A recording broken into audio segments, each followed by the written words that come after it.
about dropped it. Hey, good morning. Good morning to you. I'm feeling good this morning. It is Thursday, September 5th. Wish my brother a happy birthday. Today is his birthday. He's 77. Happy birthday, Mr. Brother. His name is Tom.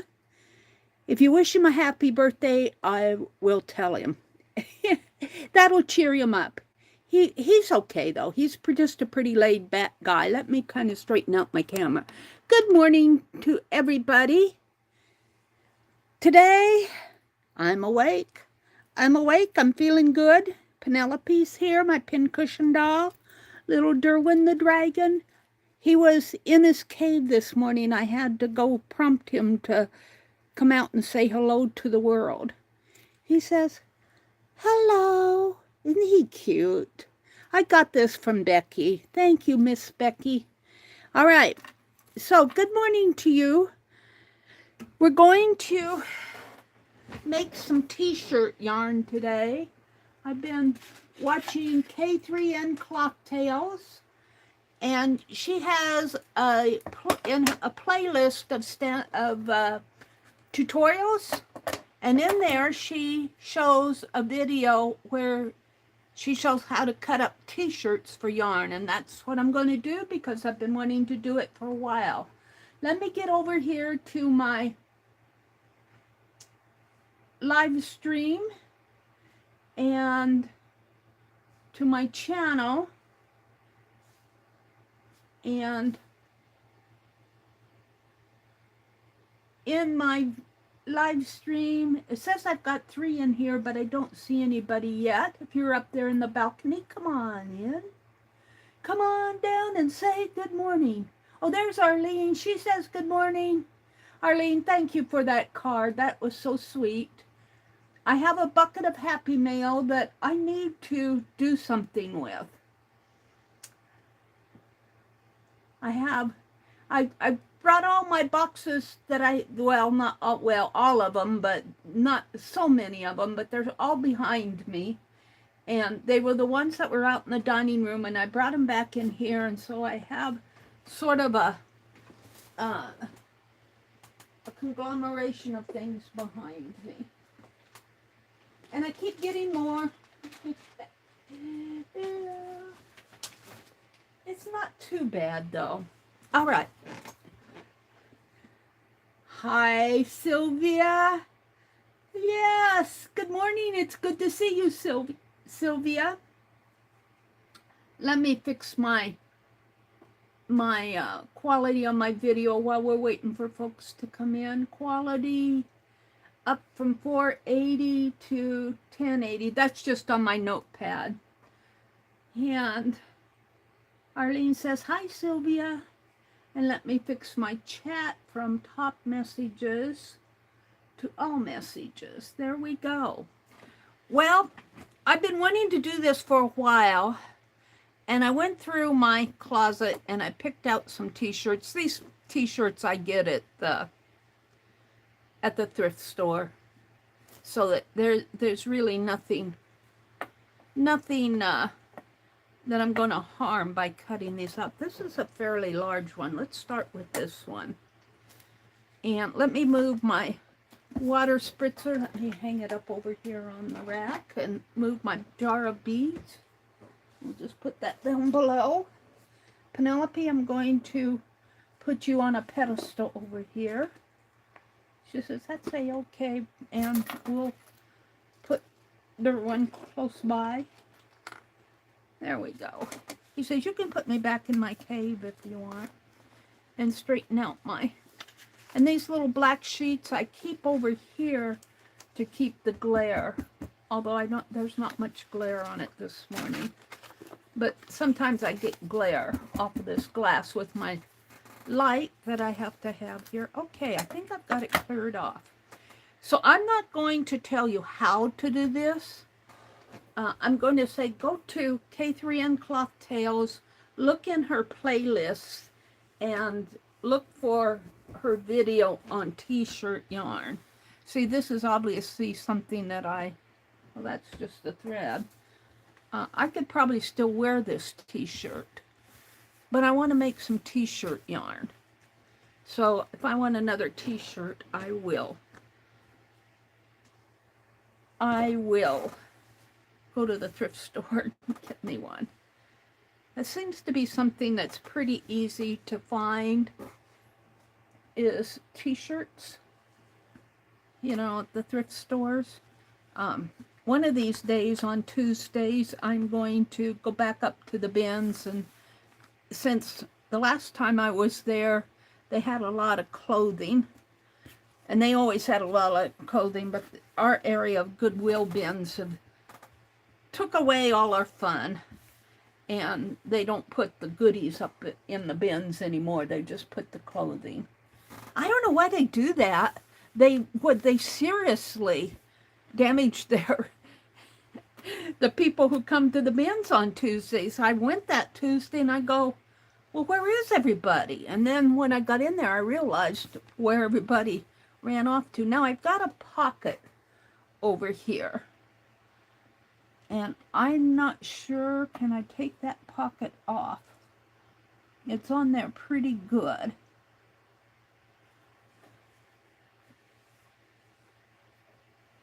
I'm not sure what to do with the pocket. It's just stitched on there. If I could get in there with my scissors, I might be able to. Did I put my scissors back? I did. Yay! I actually put something back. If I could get it started, I might get a little hole when I start it, but that's okay because I'm just going to cut all this stuff in anyway.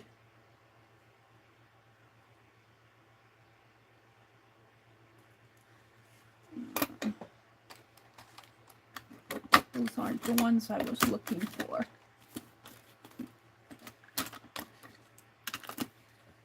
Oh well. So I'm going to try to remove this pocket. Like I said, I might have a little hole to start with, but truthfully, I don't care. So if you have a razor blade, that's what my mom used to, a single-sided razor blade, that's what she taught me to rip with, or a seam ripper. I probably have a seam ripper someplace. There we go. Oh, perfect. Just had to get it started. Got a tiny little hole there, but let's see if I can finish the job. So how have you all been? How have you all been? I am feeling so good this morning. I got some sleep. I had an experience yesterday. I got an email from my bank saying, we think there's a fraud. There's a strange charge on your account. Go check it out. And sure enough, somebody charged and you know what? My account is not that. I've been really watching my pennies, following my budget this month, trying not to spend things that, now I did do that haul yesterday, but that was from things I got several weeks ago. And I feel so bad showing a haul and then saying I'm watching my budget. But anyway, I went and checked my account, and somebody had charged my account $70-some, $75, $76 for a cooking kit. I'm going, I didn't buy no cooking kit. Why are they bothering me? I'm watching my pennies anyway, and then I have to deal with this. And my bank, I bank at Wells Fargo, and they caught it. I wouldn't have caught it on my own. They caught it, and they messaged me saying it looks strange. I think they probably have an idea who some of these fraudsters are. And so they closed out my debit card because it was charged to my checking account. They got my debit card from probably something I goofed on. And so I'll take part of the blame there. But still, I'm really thankful that they caught it, because I would not have caught that charge on my account until it overdrew. Luckily, it did not overdraw my account, but I'm really thankful. I bank at Wells Fargo. I'm really thankful that they can catch these things. So they put my money back, but they also closed out my debit card and ordered me a new one. But I can't use my debit card for like 10 days or so until I get a new one.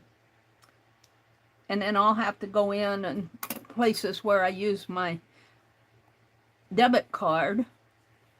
Only one I can think of. Well, and I don't use a debit card online. I use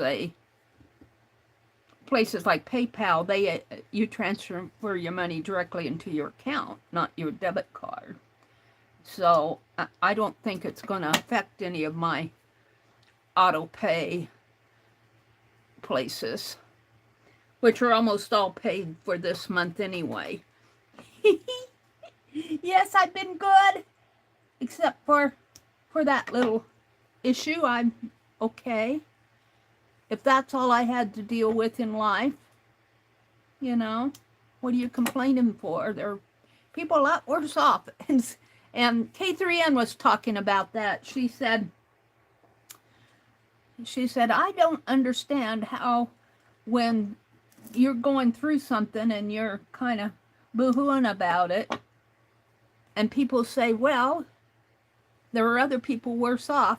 How is that supposed to make you feel better? That doesn't take care of your hurt, other than to make you realize that, hey, it could be worse. But I would just as soon they say, hey, it could be worse. Cheer up. So it's my brother's birthday today. And I already said he'll be 77. He's doing pretty good for 77. He watches, he goes to he likes to go to the VA, and they help him through all his things like, lately it's been his foot.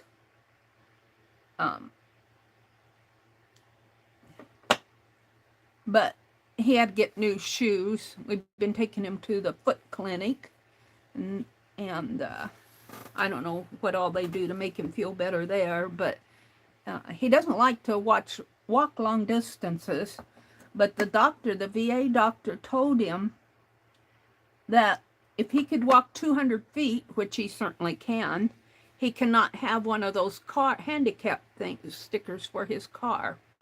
You have to be able to not be able to walk 200 feet, according to the VA. Of course, his doctor may have just been trying to get him to walk more. And we were talking about that at the birthday party, and we thought, well, what if it's icy out? Wouldn't it be nice if he could park closer to I guess if it's icy out, you're just more careful for the longer pieces you have to walk. But, so he just doesn't walk long distances. He parks as close as he can to the door.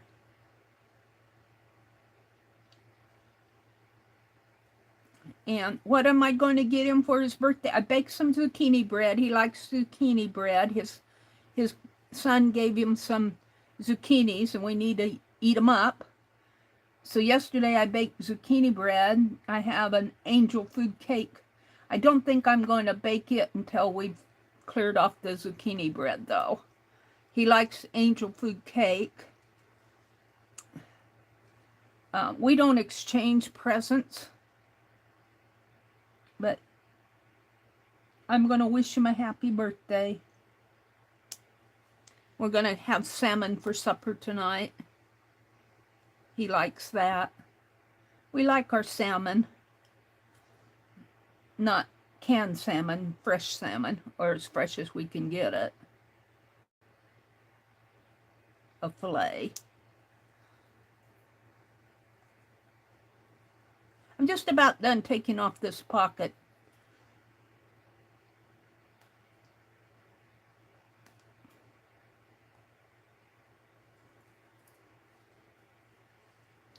last inch here is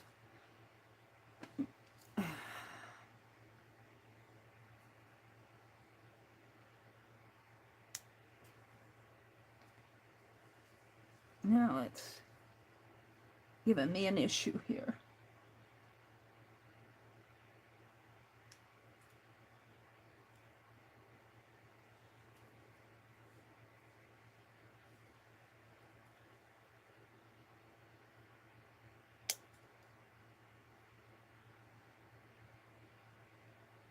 I might have a little hole here.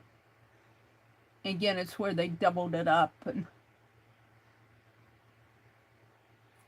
there we go. Pockets off. That'll be a nice, I don't really slow stitch with knit, but that might be fun to do. We'll save that someplace. All right, let me come out and look at chat and say good morning to everybody. It is Thursday morning. It's a little bit cooler here. Still in the 80s, but okay, let me start down at the bottom. Hi, Becky. She says, good morning, friends. Arlene says, good morning, Becky. Hi,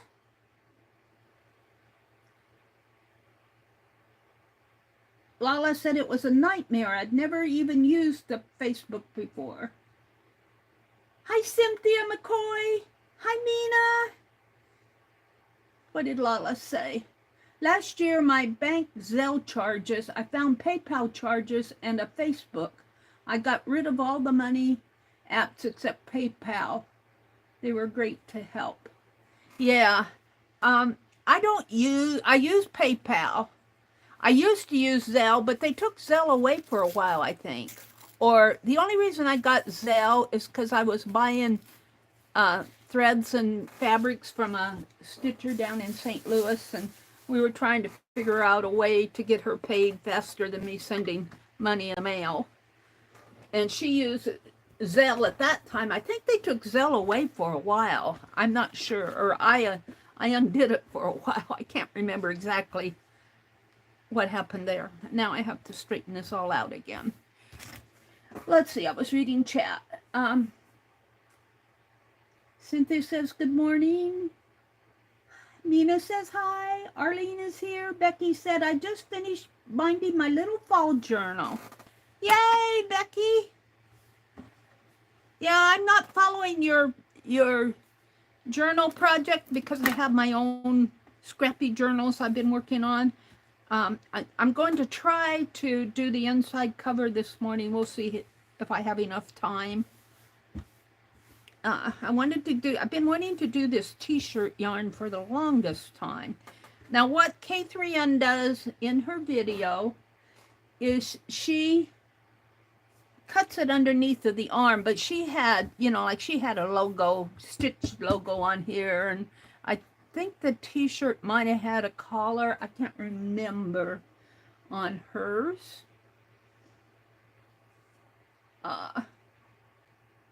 But I've been wanting to do this for the longest time.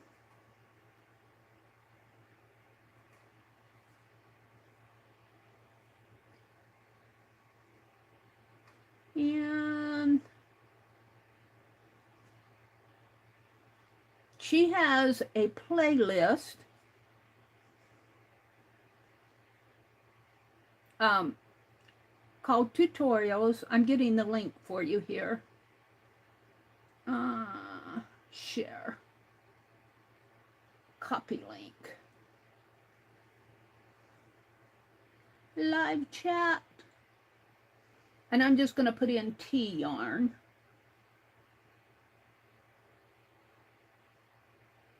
And this is from K3N Cloth Tales. Let me paste the link in.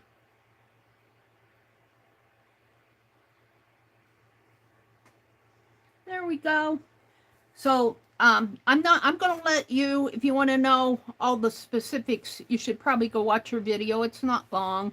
I reviewed it last night because I knew I wanted to do this today. Let's straighten it out underneath of the arm here. I'm fiddling with this. It's a little bit too big for my desk. This is a size XXL. I like my 2XL. I like my t-shirts really large because I like them baggy and loose, and I'm not one for form-fitting clothes. Now, let me get, I thought I got those scissors out. Where did I put them?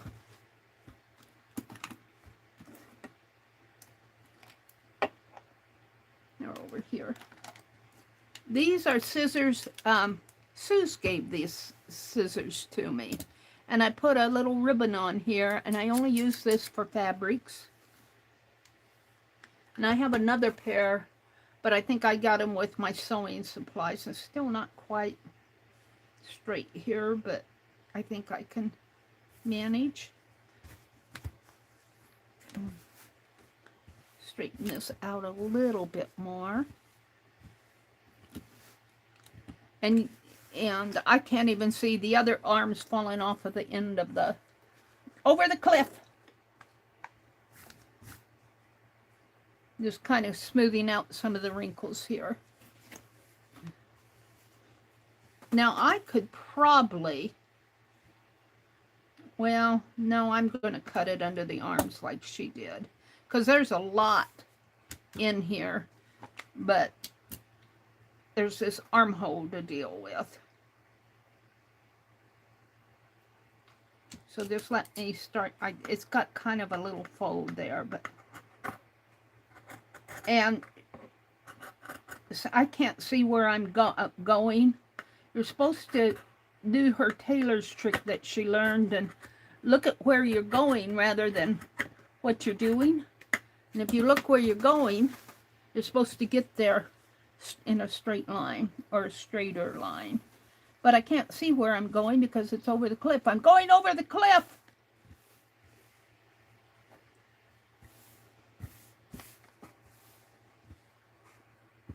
Hi, Jacqueline. Good morning, Jacqueline. Lala's here. Hi, Lala. Becky, you should reboot the live. What happened to Becky? Wow, that was really weird. Meri was on a loop. I had to refresh and get talking to you again. You went in a loop?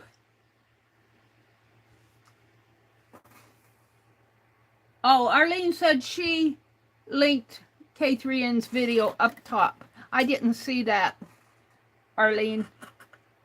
Well, you got plenty of opportunities to go review K3N's video. I'm not going to give the directions here because I would probably mess it up, and I'll let an expert show the way, because this is the first time I've done this, so I'm obviously finding my way. But the first thing is to get the top part and the hems, collars, anything, pockets, anything like that off of your t-shirt, just to make it a flat piece. Oh, I did pretty good there. So we'll come back and deal with this. I'm just going to fold it now. There's a lot of fabric in there. So we'll come back and deal with that, but there's even more fabric over here. Now the next thing I'm going to do, and she ripped out the hem. I'm going to cut it off because I like my hems for tying. And boy, this is a nice stretchy hem too. And I have no idea now where the armhole was, but it doesn't matter. I'm going to just make a slit, and oh, I got a little starry piece there. Oh, let me put this in my little drawer. This is one of those this is Fabio Fazio. I've really filled up my desk scatter box.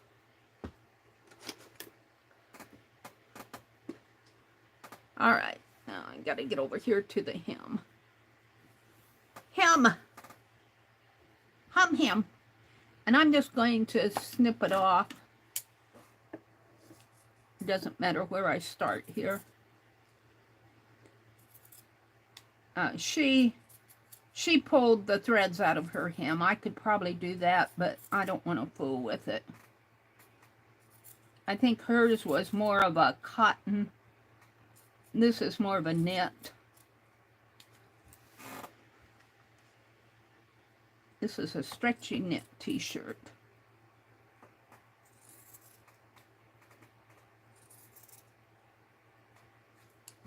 And this would make a nice yarn. This will make, I like to use these for ties when I bundle my fabric, or tie around a scrappy journal or a scribble journal.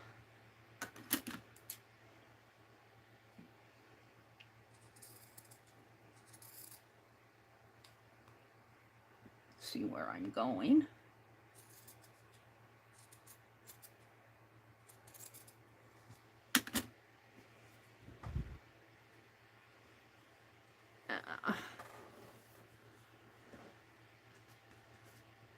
Come on, little hem. And I got 3 of these to do. I don't know if I'll do all 3 online here because, you know, it takes a little bit of doing, and I'm ready to move on. Usually after I get one done, when I do this type of thing, I'm ready to move on to something different. So we'll do one, and I'll do the others another time, either online or by myself. It depends. I probably won't be using this right away.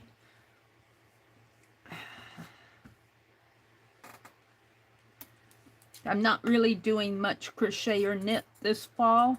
Maybe I'll get out. I have a white blanket. I think it was the Christmas snow study blanket. And I saved off the stitch. It was a repeat. You know, he just did stitches in a rectangle around and around, and I saved off the repeat. But at one point I wanted to make a square out of it, and that's where I stopped, because I had to figure out how I wanted to do that, and I never got back to it. So if I do any crocheting or knitting this fall, I'll probably, it's sitting out in by my recliner. It's not that big.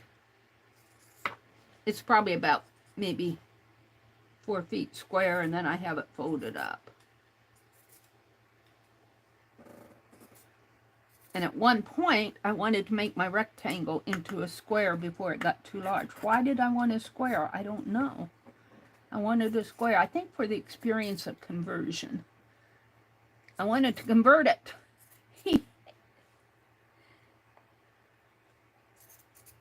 All right, I'm just about to the end here.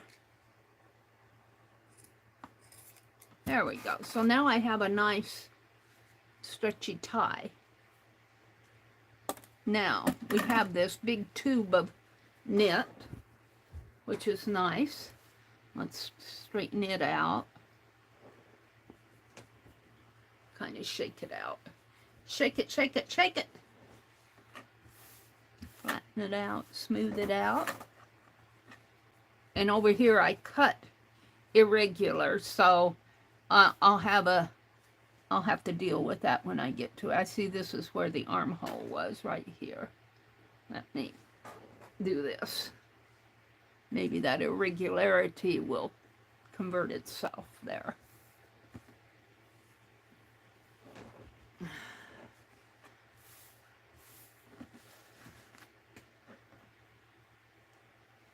Get it even Steven up here. This is kind of a stretchy. I think hers was a little bit more, had a little bit more of a weave to it than mine does. Mine's a stretchy, you know, it's t-shirt. And t-shirts are stretchy. It's got a fold in there. Yeah, I've got it cut uneven over here. I'll probably save that off for scrap or something. Let me get it placed here so that I can fold it over. See, it's on the underneath. It's not folded nice. It's not playing nice.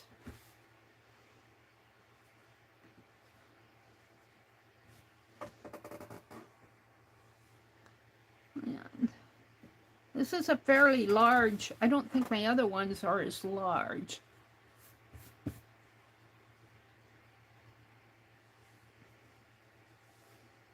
Now she said to leave about an inch or an inch and a half up at the top, so that's what I'm going to do.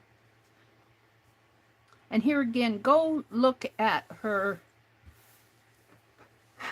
tutorial on how to do this if you're interested, because she talks you through it. I'm just doing the best I can here. I'm gonna poof it over and get some of these wrinkles out. It's kind of, I think the hardest part is getting this to lay flat, but it will. Eventually I'll get it, Meri. There we go. Nice and flat. Now we'll turn it back over. And I've got a piece of tape here. No, that's my pad. And it's not even over on this side, but I'll just make it uneven.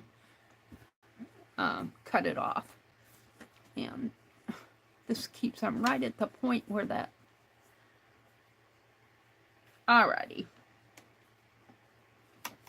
So now what she does is, you can't see it as easy on my, but she cuts across the bottom layer here to about, she said about an inch or an inch and a half. So I'm going to cut right up to there, and you cut all the way down. And I probably won't be cutting straight because I don't cut straight. And I'm going to, for the moment, because it's so bulky, I'm going to fold it this way, just to let it. And she had hers laying nice and straight.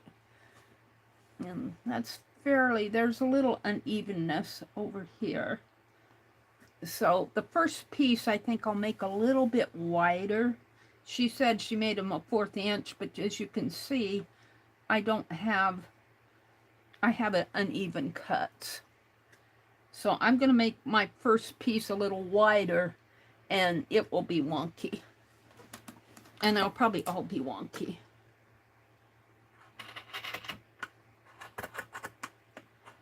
And I may end up cutting it off of the, I'm going to move it over a little where I can handle it a little better.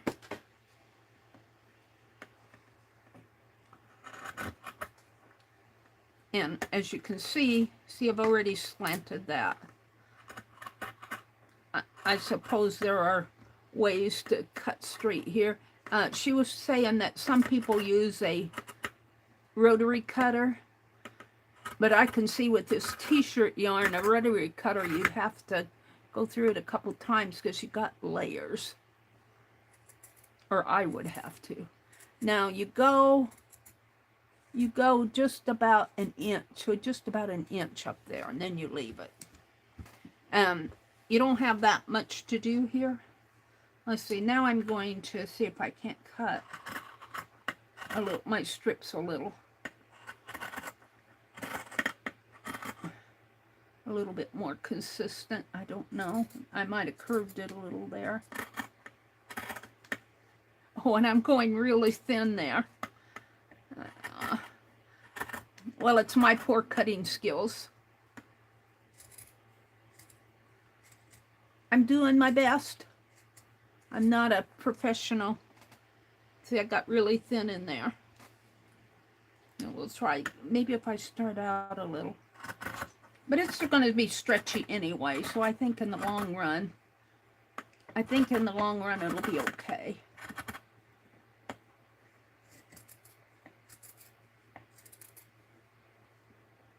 Yeah, I seem to go thinner as I go up higher. Maybe it's me stretching to see where I'm going.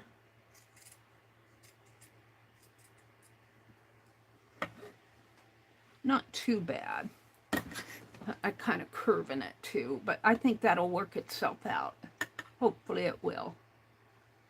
So if I curve it, I curve it. In the end, I've got a wonky piece anyway, so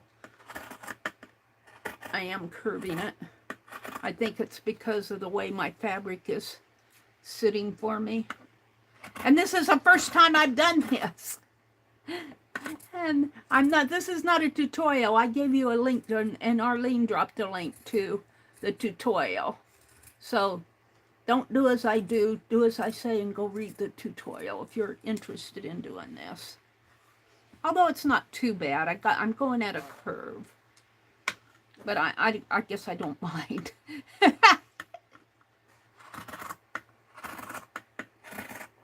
I think I'm curving it because I can't handle the fabric. Maybe I could do better if I were standing up. I'm sitting down here. Come on, Meri. I might have to tie this yarn together at a couple spots. We'll see what happens.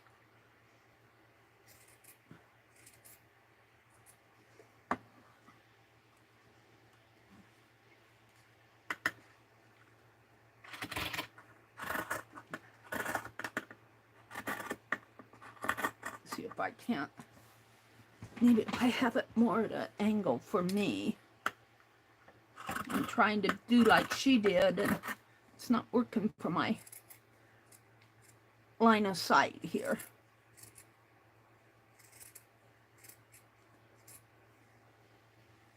So that's a little bit straighter cut. So I think angling it for me is the trick. I figure these things out as I go, because, you know, when I first do it, I'm getting a sense of what should be done. Also, if you look at my community tab, I posted last night of my needle weaving project. I found it quite difficult to find to warp it on the fabric there. I'm getting better. Because I found it difficult to put my needle exactly 1/8 inch between those little dots that I drew. I did work out the unevenness that I had when I first showed you guys, when I first did it online here. I worked that out and got that all straightened out. But I found that when my needle, and I was still using a large-eyed needle, my needle did not want to find, because I had layer of felt in between two pieces of cotton. When I was going down, I could see where I was going. But when I was coming up, in order to get to the right spot there, I had to take my needle out. I had to put it in. I had to take it out. I had to put it in until I got where I want. And some of my warp threads are closer together than the others. But I think in the long run, it'll be okay. I'm going to turn this again. I think in the long run, it'll be okay. But it took me longer to warp that thread than it does for me to do the weaving, I think. And then when I got to doing those first rows of weaving that I showed you down at the bottom, I had to pull that a couple times out. I found that she anchors her stitches at the end of every row. Well, if you got to rip out your thread, you have to undo that anchor stitch. So I like the anchor stitch there because it anchors my thread in the fabric, and it's less apt to, you know, move around. Of course, if you ever wanted to take that piece off of the fabric, which we're not going to do, you'd have to undo all those stitches, and then you would undo everything. So it's made to stay right on the fabric.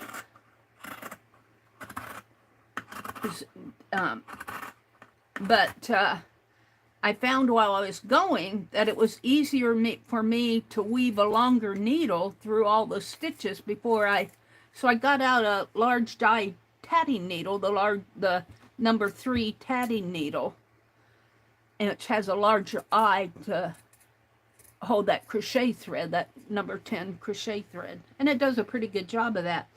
And I work it through all the weaving before I even pull my thread through.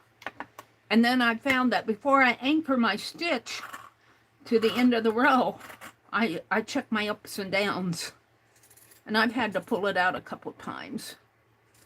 But I think I've got my gold threads in there at the bottom. I think I'm ready for another color. So I'm going to take my time. And then she did her Wonky Wednesday yesterday. She did a house. And of course that got me all inspired. I haven't started my house yet, but I thought how fun it would be. I don't know if you guys can remember all the houses that you've lived in all your life. Some of you may have lived in the same house for most of your life. But I moved around quite a bit, especially when I was in school and just out of school. And I thought it would be fun. Oh, am I doing okay here? Yeah, I think I am. I thought it would be fun to do a little journal. I think I cut that. I may have cut that off. I don't know what happened there. I might have snipped through that. We'll see when I unfold it. When I do the journal, or when I do the journal, if I did a journal of all the places where I've lived in my life that I can remember starting out as a young girl. Of course, don't remember where the house I was born, where my parents lived. I was born in Montana. My dad was a school teacher. He taught at a small school up in Montana. I'm curved again. Let's put it that way. It's easier for me to cut when it's at an angle because I'm sitting down, and let's see if I can't make this piece wider and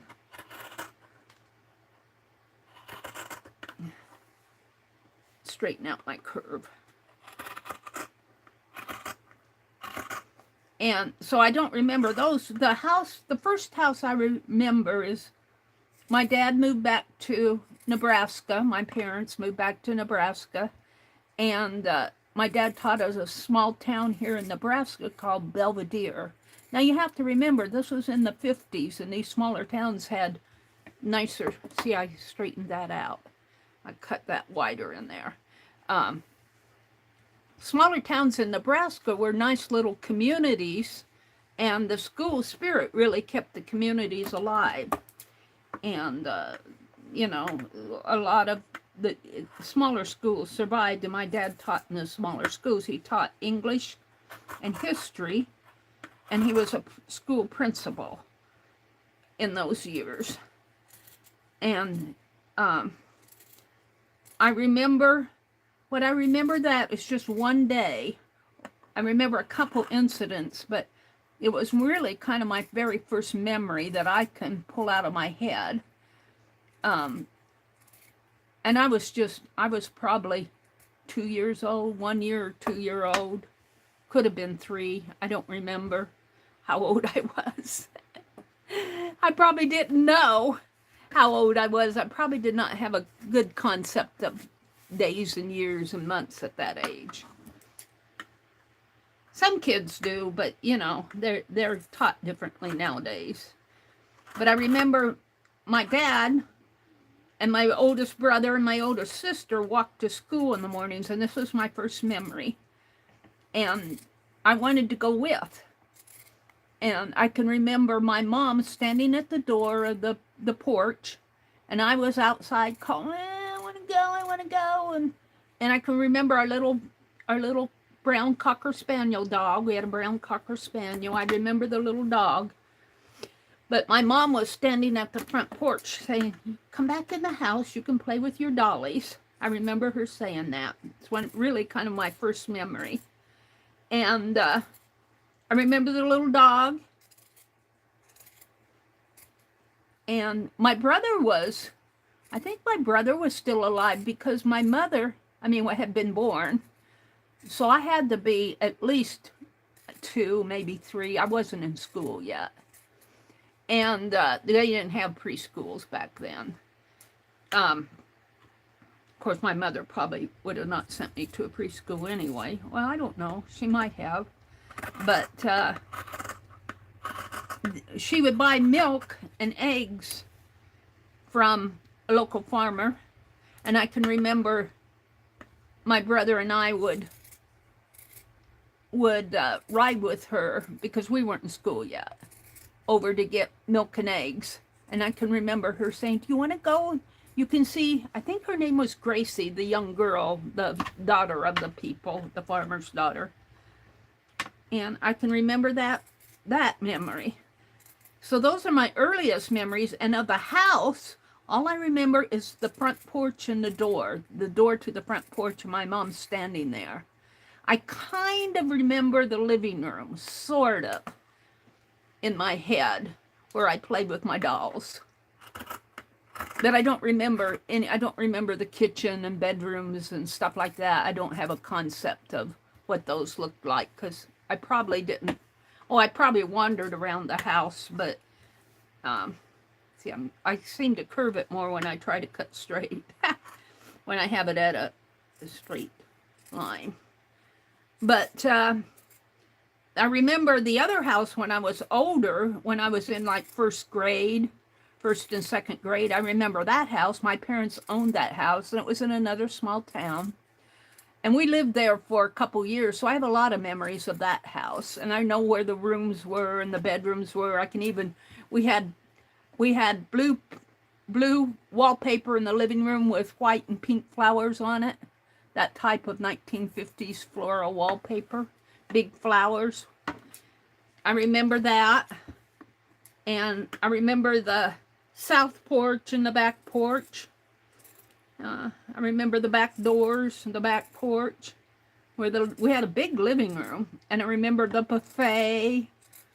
The buffet was always a secret place for me. My mom wouldn't let me go looking in it. You know, she kept all of her things in there. I don't know, she kept linens. She probably kept cards and papers and stuff like what I have over on the buffet over here. I'm getting warm. I'm going to have to turn that fan toward me. And then we moved to another house. My dad sold the house. I think we moved down to Texas. And we moved down to Texas, and I was in first grade in Texas. So my first memories of that house, too, were still when I was in preschool. My dad taught school. But then when we moved down to Texas, my dad did some accounting for my uncle, who owned a body shop. Now I'm going to cut this completely off over here because it's all uneven. And I just don't want it for this piece. I'm not savvy enough to know how to fix that. Well, I could just leave it uneven. We'll cut this piece, angle it up, because it's going to get really thin in here. We'll see, it'll get really thin and thick. I could cut here, but let's just cut here, see what. And it's wanting to buckle up on me. Don't buckle up on me.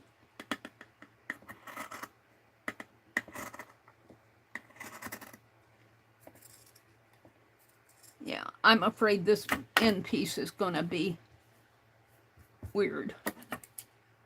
And I'm trying to straighten it out before I stitch or cut the others. Yeah. I've gone completely off of I'm going to cut it off. I don't like it there. I'll just save that for a tie. Now, let's just finish this. It's still cut crooked, but it's not quite as bad. So we moved down to Texas, and we were down there a couple years. I remember that house. My parents lived in a duplex, sort of a sandstone duplex, with 4 kids. I think it only had 1 bedroom.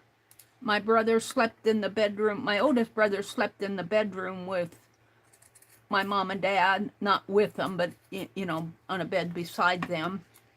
And I'm not sure where my sister slept, but it must have been it had a long living room to it. And my younger brother and I were so little. I mean, we were toddlers.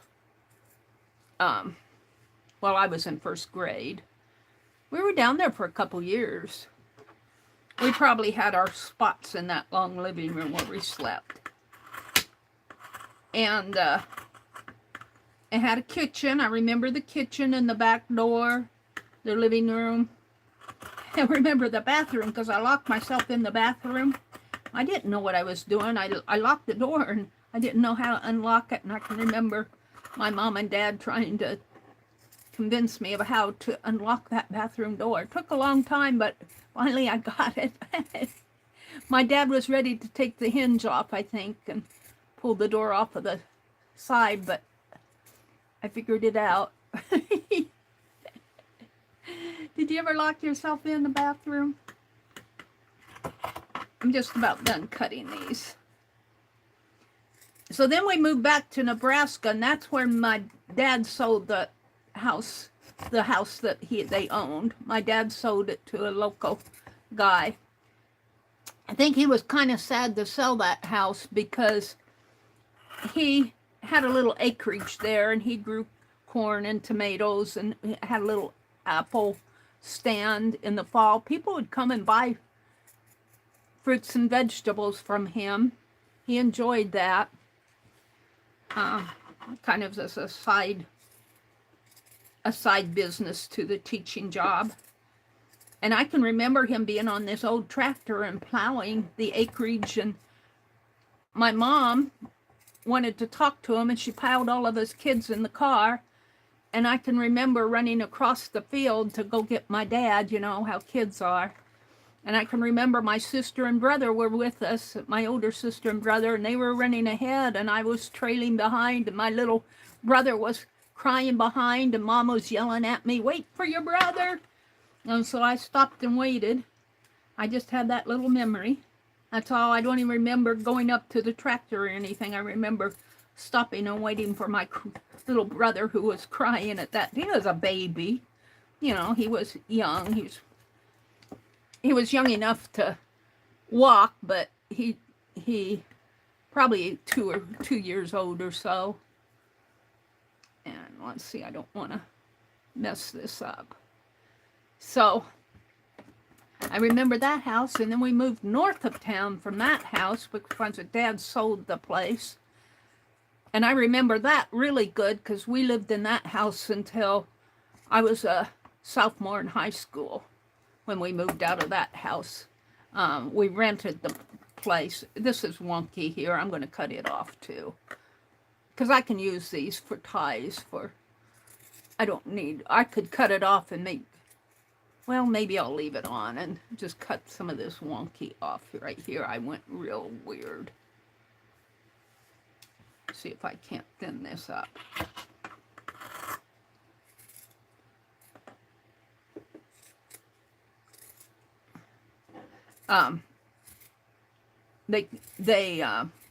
The lady that we were renting the house from sold the house, and they tore it down, sold it to a local farmer, and he tore it down, and it's a field now.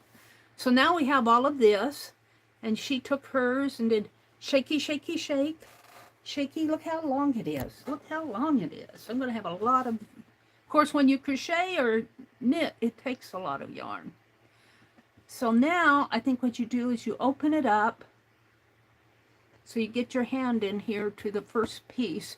And the first piece, you cut at an angle for the first start.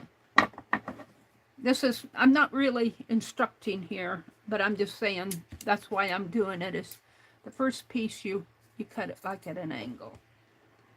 And then these other pieces, as you work down the row here, you just cut from point to point. And hopefully, I'm going to have to bring it closer to me so I can see where I'm going. Oh, see, it's cut off. How come my pieces are cut off? I'm going to have to stitch them together. I can't figure, I did something wrong. Well, let's do the next one. Maybe the first couple are wrong. I haven't figured, I'm sure I was doing what she said to do. Let's see. Let me open this up.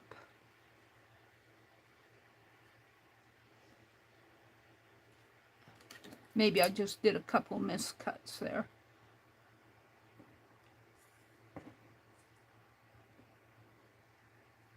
kind of hard to, for this yarn's kind of wiggly. Get that over there, get that over here. I think I'll go buy my yarn. But it's fun to learn new things. This is me learning a new thing here.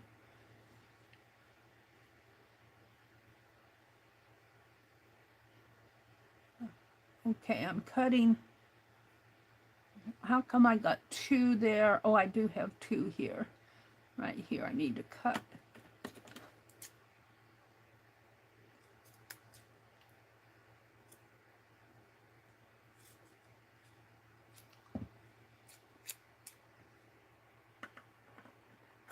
I've got thinner up at the top.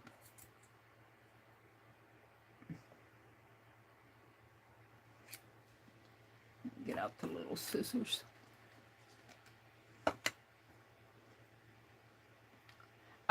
You might want to go watch her do this rather than me, because I'm not sure that I'm accomplishing what I want to accomplish, because down here at the end, it shouldn't fall off. And it's fallen off for me. So I'm going to have to stitch them together. I'm not sure what I'm doing wrong.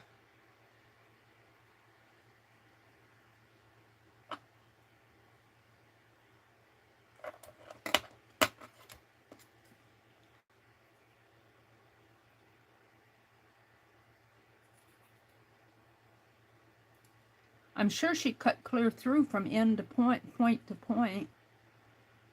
But I'm not doing that right here. But it's coming completely off in a loop when I do that. So I folded it wrong or something. I'm not sure I'm going to fool around with this too much more, because I don't want to do the whole thing in front of you guys, because it's just going to be a bunch of loops. I'll stitch them together, or I'll use them for something.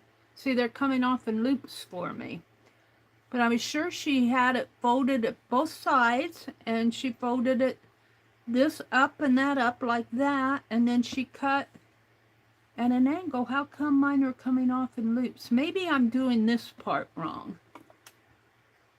I'm going to quit here and go watch her video again, because this is not working for me. I think I got the piece in here right. But it's at the point where I cut these off, I'm just cutting them into loops. So I'll go watch the video. I got a nice hula, not a nice yarn. It's nothing but a $1 t-shirt. Probably got this one at the bins, I think. We'll say I did, just to make me feel better. So for some reason, I'm coming off in loops.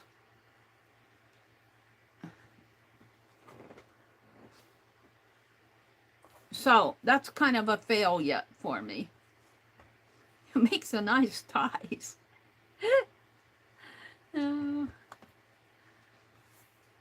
I could use it for stuffing anyway. This is my scrap piece. I'm not going to cut up the other 2 until I figure this out. I might take a sheet of paper and fold it into a tube and see what. Here's the pocket. I'm looking for the hem. I don't know what I did with it. Oh, there it is, right here. I'm going to tie this all together and play with this another time. I don't want to finish cutting it until I figure out what I'm doing wrong. I think I'm right to the cutting point.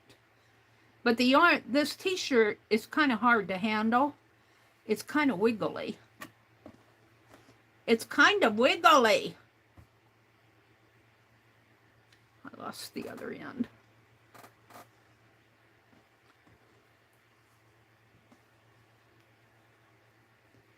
All right. You saw that much of it. I think I'm right to the point that I'm cutting the ends across. But I was sure she cut between 2 points. I don't know. I did something wrong. I've got 2 others to play with here. Oh, this is the top. Let's put this inside of the top. So I've still got I got stuff to play with. If anything, it's just a piece of fabric that I got this one to play with and this one. And I'm going to figure it out one of these days. Fail! It failed. Let me come out and look at chat. You guys probably saw what I did wrong and tried to stop me. Of course, I was in my world talking about places I'd lived in. Let me reach down here. I'm stepping on papers. Oh, I'm stepping on the big old greeting cards. Let me put these between some books here. And my beads have knocked over. I have scrap papers here. Oh dear, oh dear, oh dear. Let me come out and look at chat. Penelope, you can come back down and join us. She says, I tried to tell you too, Mary. Let me refresh my chat and welcome folks in. All messages. Mary, I told you what to do above, Becky said. Isn't that the way it goes, Becky? FYI. Let's see, what does she say? Dee Dee says, working on happy mail and lurking. Hi, Dee Dee. Happy mailing. Hi, Joyce Maureen. Dee Dee's laughing. Let's see. What did Dee Dee say? I want to see what Becky said. Becky said, you have to cut from the top of one strip at an angle to the bottom of the next row up. You have to cut from the top of one strip at an angle. I did that. My very first strip, you cut it at an angle. But I don't know what she means. At an angle to the bottom of the next row up. Oh, you mean that way? To the bottom of the next row up. Would you have to cut that way? She cut this way. I'm cutting it wrong, Becky. I think so. Becky said, I was trying to help you, Mary. You have to make an angle cut. I did that. I made my first angle cut, only I cut, say that this is my thread here. And these are the loops. Forget this part of my hand. These are the loops here. I cut, say this is the first, this is the first loop. I cut from here to here. And I think that's what she did. Are you saying to cut an angle this way and cut up that way? You have to cut from the top of one strip of an angle to the bottom of the, oh, you have to cut this way? That's what Becky's telling. All cuts are at angles, cut in the round. Oh, really? Lala says, Mary, it's easier if you watch someone do it on YouTube. Yeah, it's difficult to explain, but that key is 100% correct. I'm going to have to go review. I think I understand what Becky's saying. She's saying that all cuts are at angles, cut in the round. I think if I get a tube and drape that over a tube, I can see where I'm going. But if I'm understanding Becky, I don't have anything. Well, I do. I have a paintbrush. I mean, a paint bottle. See, if I get my fabric, if I put this underneath my fabric and smooth it out over the tube, I think Becky is saying I need to cut either at an angle this way or an angle that way. I think I'm understanding Becky. But she cuts from point to point. Because I remember her showing you cut from point to point. But when I cut from point to point, it cuts the entire loop off. But if you cut from angle to angle, if you angle it from here to here, then I could understand Becky is saying, or angle it from here to here. It would cut a strip, a connecting strip in there. So I think I understand what Becky's telling me. Once you know, Becky says, you know. Yeah, I think I understand what you're saying, Becky, because if you cut in an angle, you're cutting a strip, a connecting strip in there, all the way down. And then when you pull it, it will not. Is that true? I think that's true. I don't know. I'll have to play with it. I got plenty to play with. I'm not going to do it now. But I could tell the first couple strips I cut them completely off. So all the same angles, Becky Lala says. Once you know, all the same angles. Okay. All right, I think I believe you guys. Thank you, Becky. Becky, Arlene says, Becky, I had the most difficult time trying to learn from my great-grandmother until it dawned on me that she was right-handed and I was left-handed. Oh, dear. Well, I think I got the yarn, the T-shirt, when I disassembled that T-shirt, it is really pliable. It's really flexible, and it wiggles around a lot. I think I would just as soon go buy some, or you could just, well, you could stitch the loops together or tie them together. I can still use that even with loops. Even with loops, you could make a hooked rug. It's the T-shirt yarn or the T-shirt fabric is not wasted. I might just save that, even the loops, and start me a little hooked rug like what Ruth did. Thank you, Becky, for your directions. You help me a lot, and I do appreciate it. It does not bother me when you guys tell me, Meri, this is what you need to do. I yelled at you 15 minutes ago. I was talking about my memories of the houses that I lived in. I was up to high school. All right, so now what I want to do oh dear, is I want to, let's do this. Let's finish the inside of this journal, and I'll show you the fabrics that I picked out. I'm going to cover it with fabric, or these are the ones that I picked out. Now what I'm going to do here is I think I'm going to put a piece here first and fold this piece under and put that piece over. I think. Here's my, now do I want to put the fabric on first or no, I think I want to put the fabric on here first, and then I'll put this in there, and then I'll deal with, I don't want to cover up my fabric, but I'll have to deal with this. And I could put another piece of tape or something over this. So here's my fabrics that not these two, these were from Pearl. These I'm saving for slow stitch. I have this, I got this piece of text fabric at the fabric store. It was on, I don't think it was on sale. I bought a half yard of it. It's all about, she said it was a story about a cat.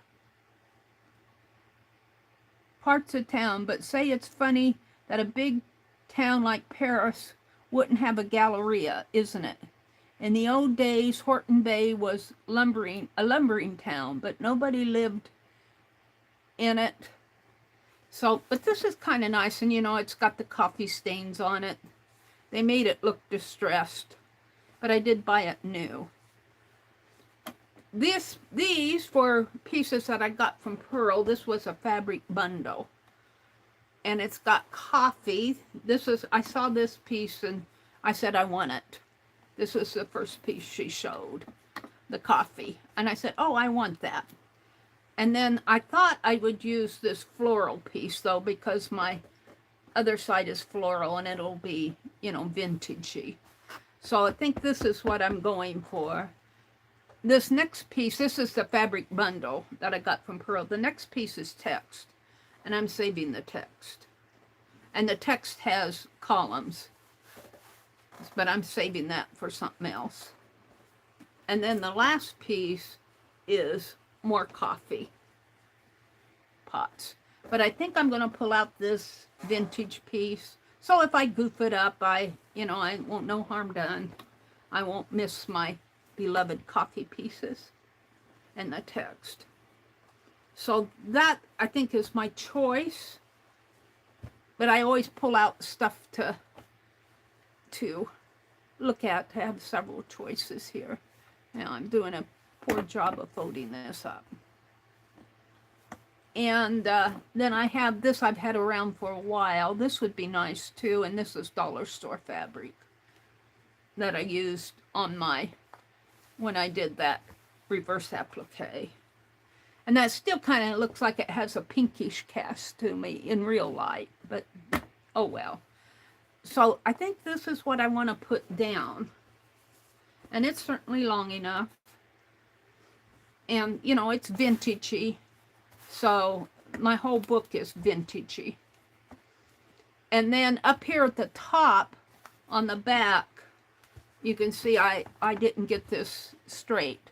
And I'll probably come in and put gold or something right in here, from here to here. I'll probably do that on, well, I can't do it on the bottom. I'll do it on the top. I'll find a gold braiding or something to put right up at the top there.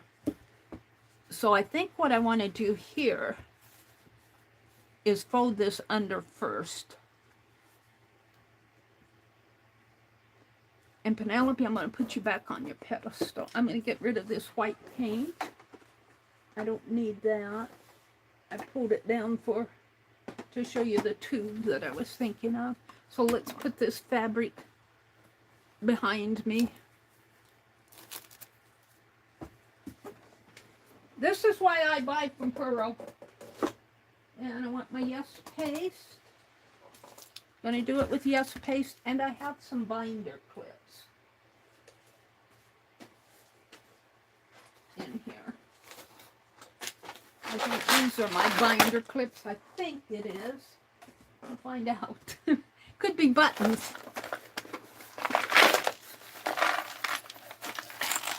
No, those are buttons. What did I do with my box of binder clips? I saw them the other day and I said, oh, they're all binder clips. Was it in a tea box that I had? Hold on. I want my binder clips. I got little binder clips. That's not them. What did I do with them? They can't be too far away because here they are. Because I just saw them here in a tea box. No, that's thread. What did I do with them? Oh, Mary. Yeah, I never have what I want it when I want it. It's here somewhere. Let's see if I got them over here. No, those are stamps. I don't know what I did with them. That's not them. Well, I guess I'll use bobby pins. I like my bobby pins. They work like binder clips for me. I had them in my hands the other day and I said, what are these? And I said, oh, they're all binder clips. But do you think I could find them when I wanted them? No. All right, I'm not going to spend all day looking for them. I'm going to get my bobby pins. And these, let me tell you, they have become more expensive. There's one on there. I bought a whole bunch of them, and I'm sure glad I did because they doubled in price. I quit buying them. All right, so what I want to do first before I put this piece down, and this Yes paste did pretty good. It's pretty strong. I did a pretty, there's a couple spots in here where it's a little wonky, but I don't mind that. But it glued it down real good. And I'm hoping to glue this down real good. So what I want to do is glue here and here and fold it over. Fold that over. And then I'll have to figure out how, I don't think I want this wide. I don't want it real thin either. Let me tear us a little strip. Derwin, I'm going to move you up here with, he says, you can put me with Penelope. I don't mind. Let me put him up here with Penelope. Penelope, scoot over. All right. Derwin's hanging over the edge there. I'm going to cut this down just a little. See if I can tear it now. Oh, look, it's tearing at an angle. Oh, I'm just tearing. Look, it's got a facing. It tore it right off of the inner facing. This had an inner facing. The inner facing's still on there. Well, I don't mind that being on there. But look. I'm going to take the interfacing part and glue it down separately, and then glue this, because it was a iron-on interfacing, obviously. These were placemats. Maybe I'll do this side first. We'll see. Hold on. These are not tutorials, by the way. This is not how to do it.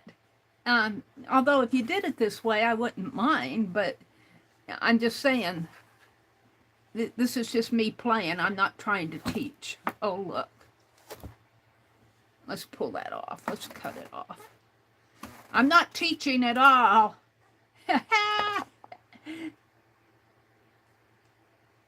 Let me cut this.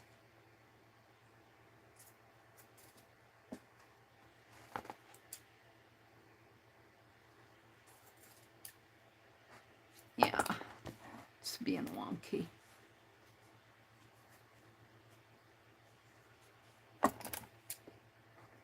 I'll get my little scissors.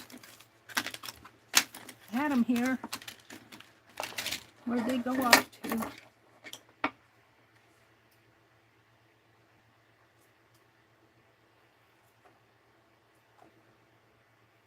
I liked the interfacing on this while I was stitching, but obviously for binding it's...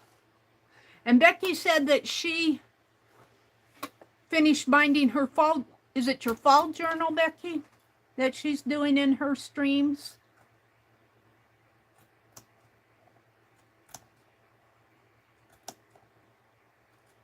I think she said she finished binding it this morning. Becky does good work. I'm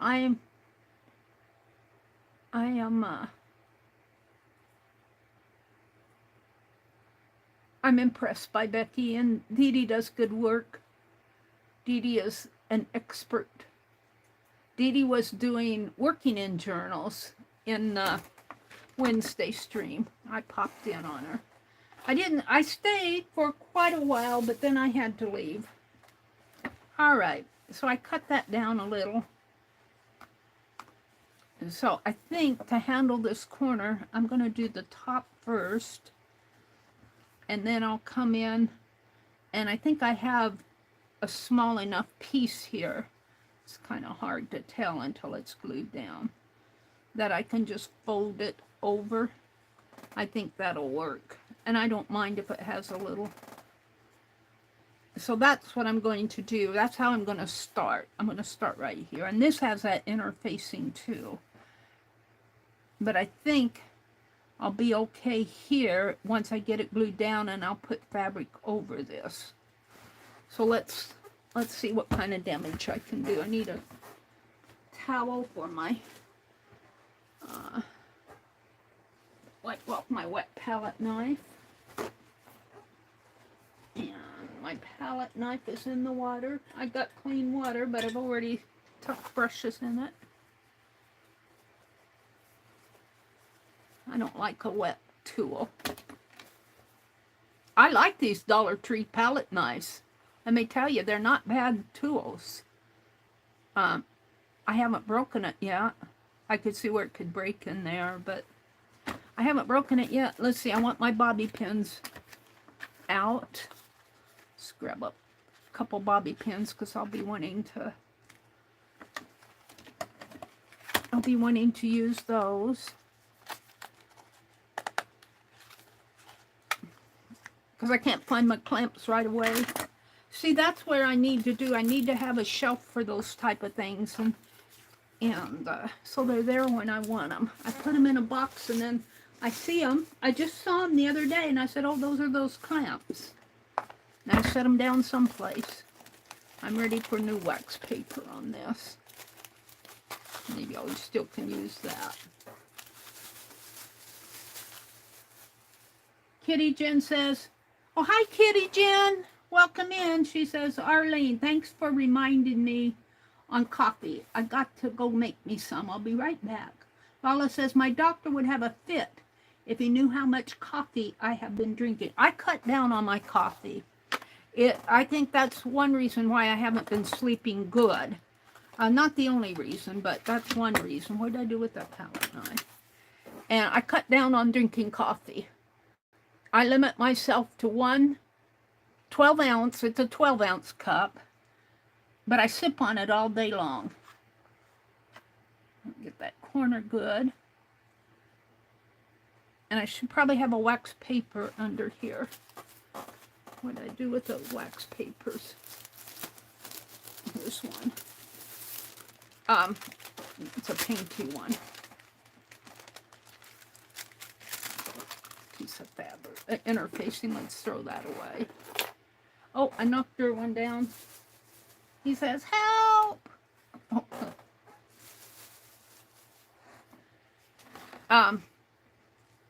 Yeah, I cut way down on my coffee drinking.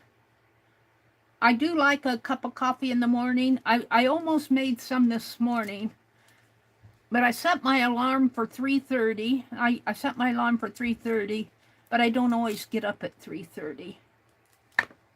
So I got that pretty good. I'm going to pull on this center first, and then pull it as tight as I can.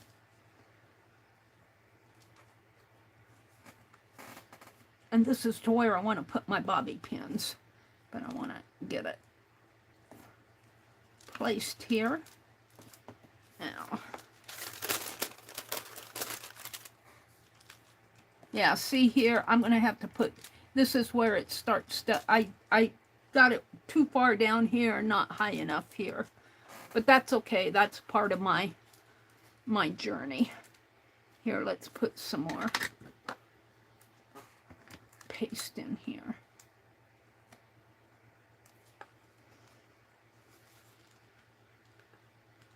Now, I don't know, this might be able to stay without the bobby pins enough for me to do the next layer.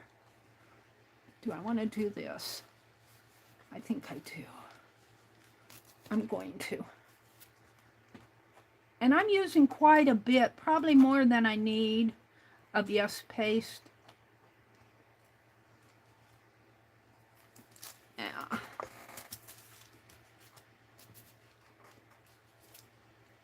Probably more than I need. I'm just kind of putting some on the fabric here. Sometimes using my fingers works. And it comes over the side here.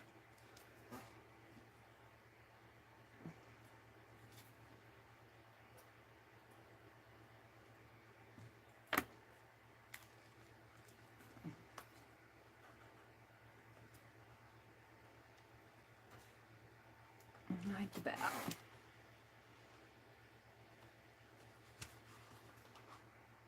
It's kind of thick in there because it's several layers. All right. Now I'm going to turn it, or attempt to turn it. And then I think for this corner, let me put some more glue on that.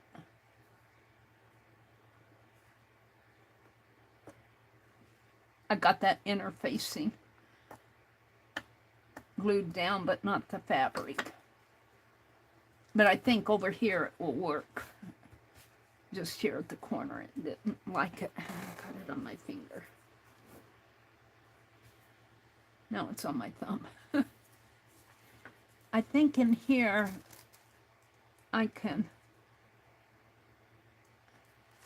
clip this a little, so I don't have to deal with the bulk, but I want to keep this. Where's my little scissors? I'll cut just a little off in here.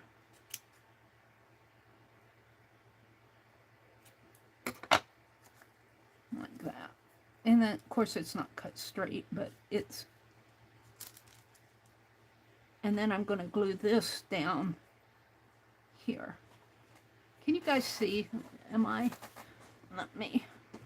I don't want to zoom in. I want to angle my camera a little differently, because you won't be able to see the whole top if I angle it down a little bit more.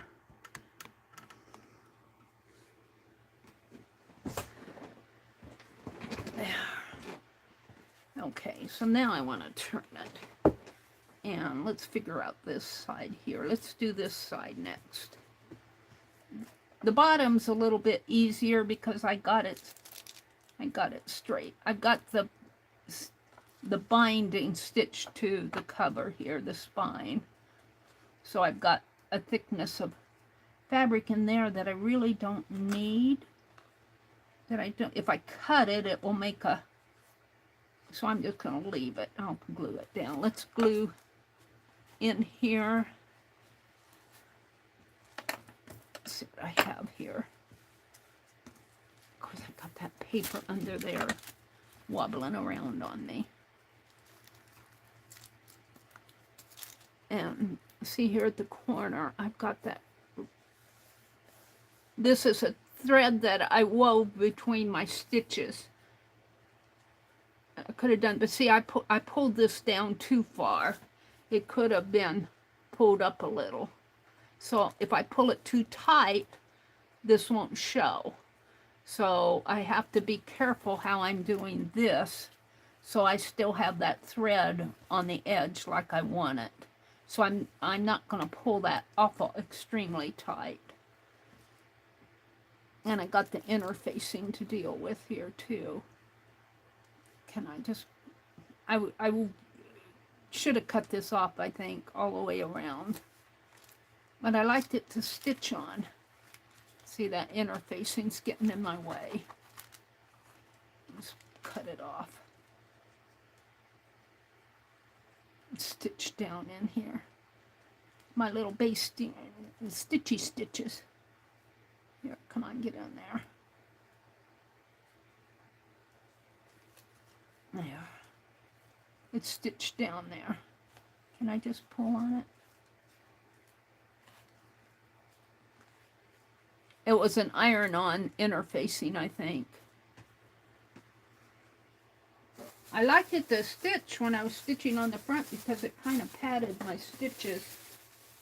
I could see where I was going. I mean, it felt better stitching. Let's see, I think I'll do, I want to figure this out. I don't want to pull too tight, but I do want it to come down. And on the corner here, see, I've got this bulk. So I don't want to cut too much off because when I fold it over, I don't like doing the corners, I have to tell you. Corners. I'm just gonna, yeah, cut from here to, just cut a little of the bulk out. All right, turn it back. Now I'm going to glue this down, and I can pull pretty tight where the spine is. Get it as close to the top as possible. My red thread. So let's do that.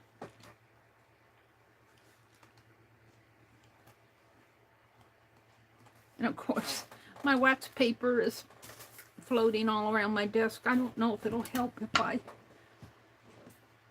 let's try it.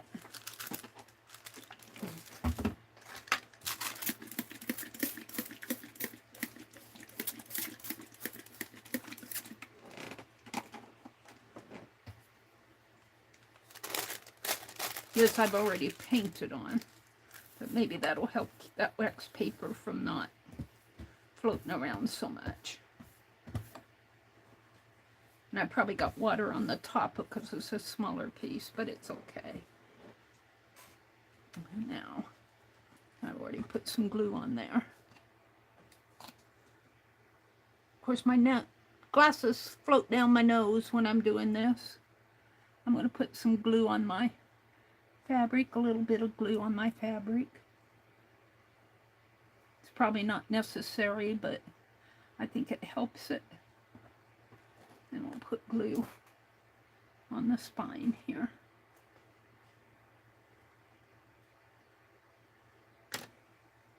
And I'm going to pull this pretty tight. It's not going to be straight, but it'll be as straight as I can get it. It might do pretty good in there. it won't be perfect. If you're looking for perfection, go to another stream. All right. Becky. Go to Becky's stream if you want perfect. She does excellent work. I've got gluey hands. Let me wash my hands. Go to Dee Dee's stream. They're the experts. I don't claim to be an expert. I just claim to have fun. And you know what? In the end, I'm always happy with what I do, even though I struggle sometimes. I don't mind the struggle because I know there are people out there who struggle like me. All right. Now, see how I excuse myself? Yes, Mary, make excuses. Let's get some of that glue off of the palette knife. Now my eye itches. Do you find that when I'm doing needle weaving and I get to a point where I really have to pay attention, my eye itches or my ear itches or my nose itches? I think that's a nervous reflex thing. Let me put a little glue in here. Yeah, I'm going to have to glue this back down, but hold on. Let me get some glue in there. And put it this way and glue those two pieces together. Now, I didn't want to pull as tight on here because I want that thread to be on the edge. And see, this is where the spine stitches on here. Yeah, and it's going to have some wrinkles in here. I don't mind too much. All right, I think I'm happy. And I don't know if I'm happy with this. I can pull on this a little bit more. Because yeah.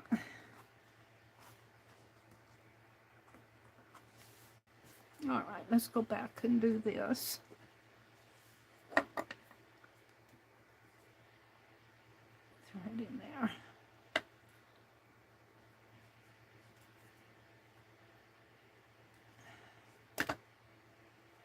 All righty. There, I'm pretty happy with that. Got a spot in there. I think that's wet, probably from washing my hands off. All right, so now I'm going to glue this down, and on the corners, I'm just going to kind of fold it a little. And like that. And I think I'll do the corners first, and I probably will have some darts in there. I know you can fold this again, like that, and glue it down, but maybe I will. Like that.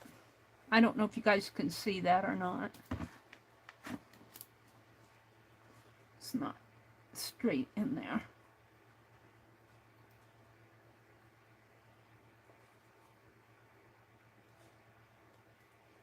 So I don't know if I like folding it like that. You can cut it off there too. But I kind of like just putting it down like this. That works for me. Maybe push this in a little more. Poof it in a little bit more.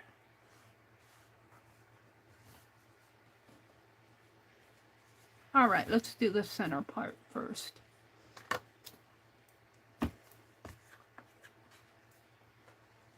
So what I like about this, I can wipe my knife off on the fabric.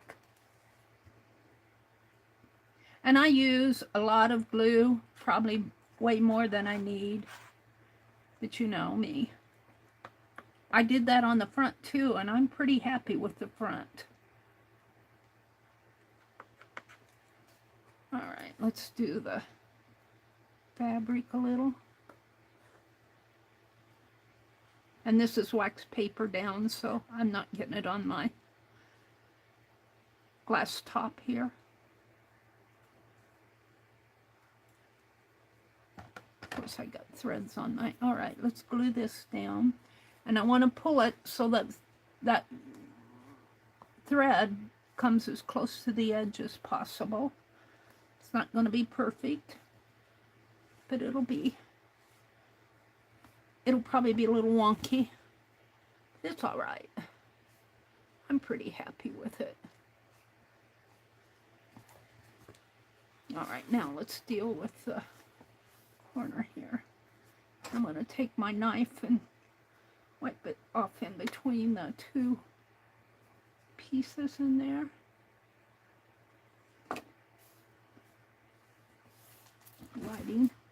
Lighting's bad. Can't see where I'm going. A bookbinder would probably run fast. All right.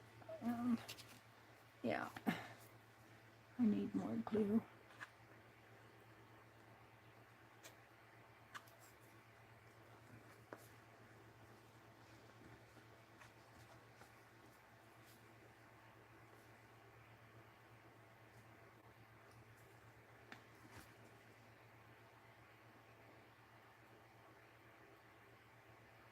In there.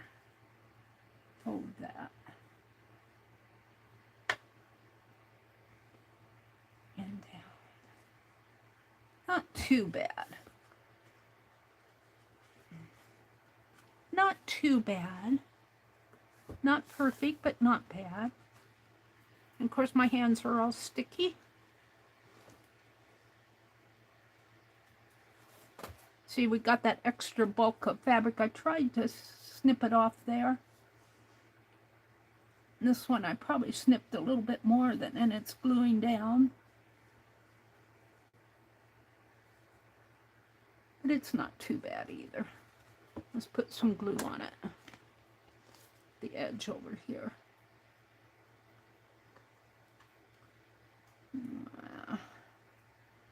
In here. A little.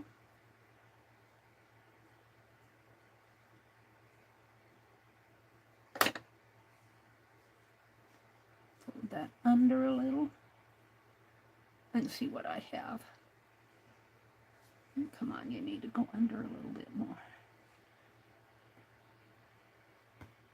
Now, turn it this way.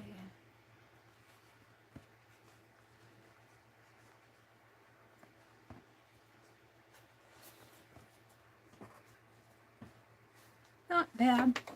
I need another. Let me wipe my fingers off here.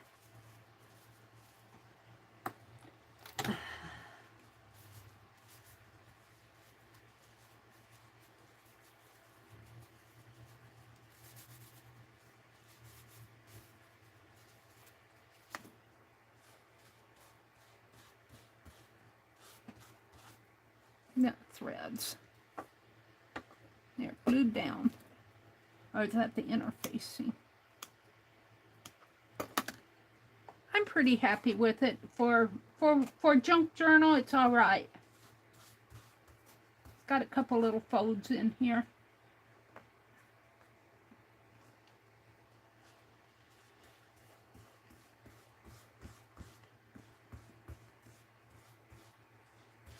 All right. See it folding in there. This is where I'm going to put gold across here. Maybe a gold bar. Like I said, I had it too far down here and not far enough up there. I'm going to throw that paper towel away too. I'll get out a clean one. Of course, I'll have another piece of fabric over this. All right, we got the other side to do, but before I do, I'm going to come out and see what's going on in chat. Get me a drink of water. Dee Dee drinks lemon water.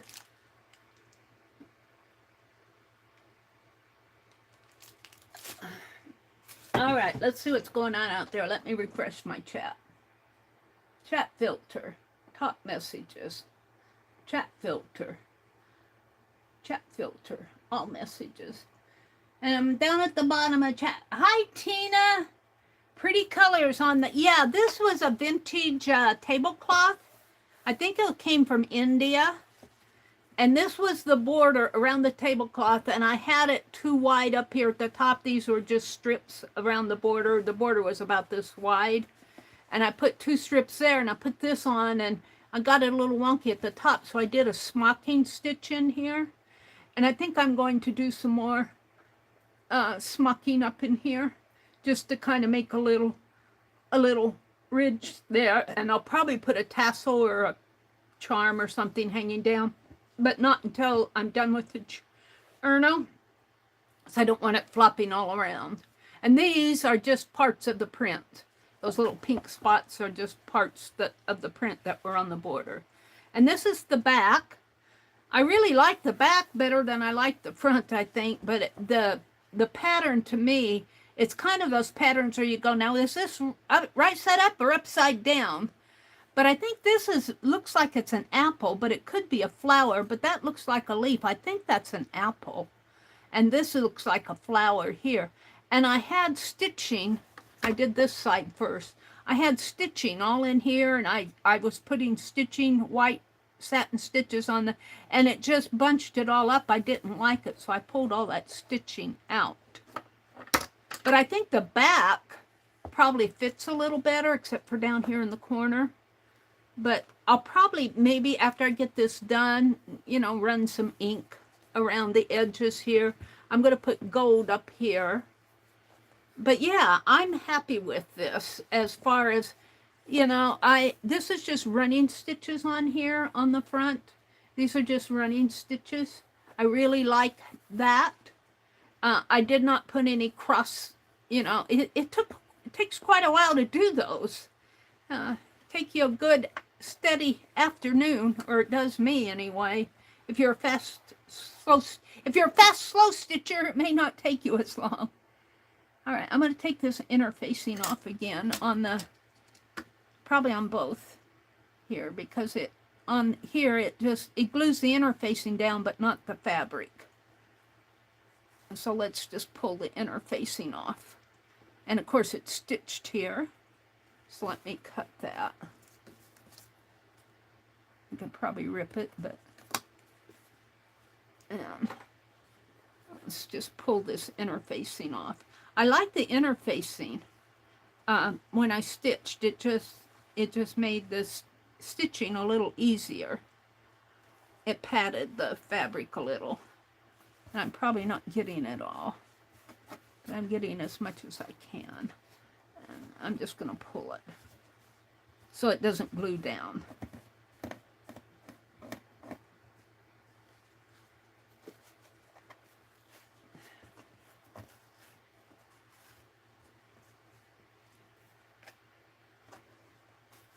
It's an iron-on interfacing. Parts of it are ironed down good. May not be able to get that part off.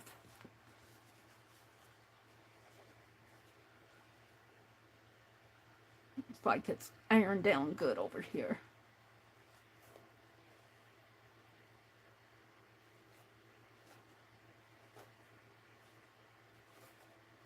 It's coming off in little pieces. Get it off because it'll get glued down, but the fabric, well, the glue might soak through it, but I just prefer pulling it off. I might have to cut that. Must have had a hotter iron there. Let's see if I can't get the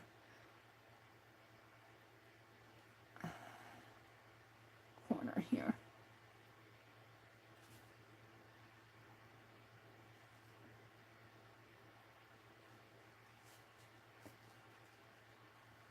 It's like pulling a stuck release paper off of your double-sided tape.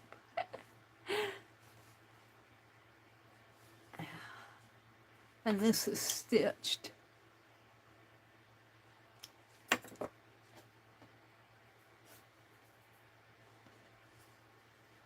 This is ironed down pretty good. Probably would be okay to leave that because it's in there pretty good. Let's go work on this. Pull this stuff off. If and I can.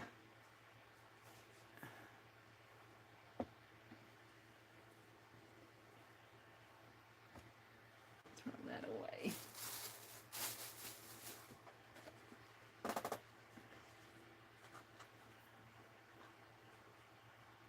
So today is Thursday, and Gosh, is it the third Thursday? Is it the third Thursday? No, this is September 5th. It's the first Thursday. So, I'm not sure who comes on after me. I know Stacy Catitude comes on at 10 a.m.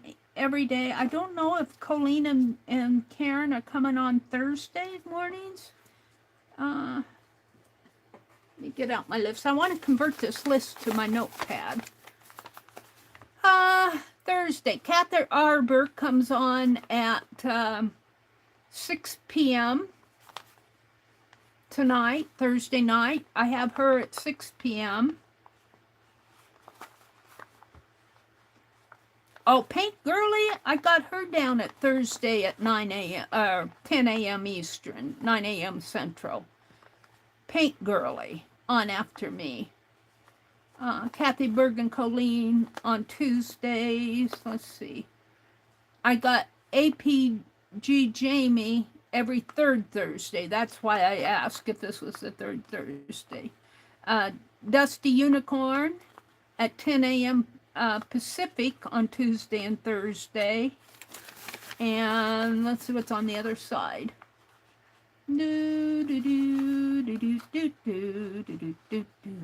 course, Beth Schuler, Tuesday and Thursday, 6 p.m. Eastern, and Saturday. And if you guys, Stacy Catitude says she comes on at 10 a.m. Eastern every day. And that's all I have for Thursdays. But if you guys know somebody who streams on Thursday after me, around me, any time of the day but mine, please go ahead and shout it out. There are a lot of people that stream that I don't get to watch. I watched Becky yesterday.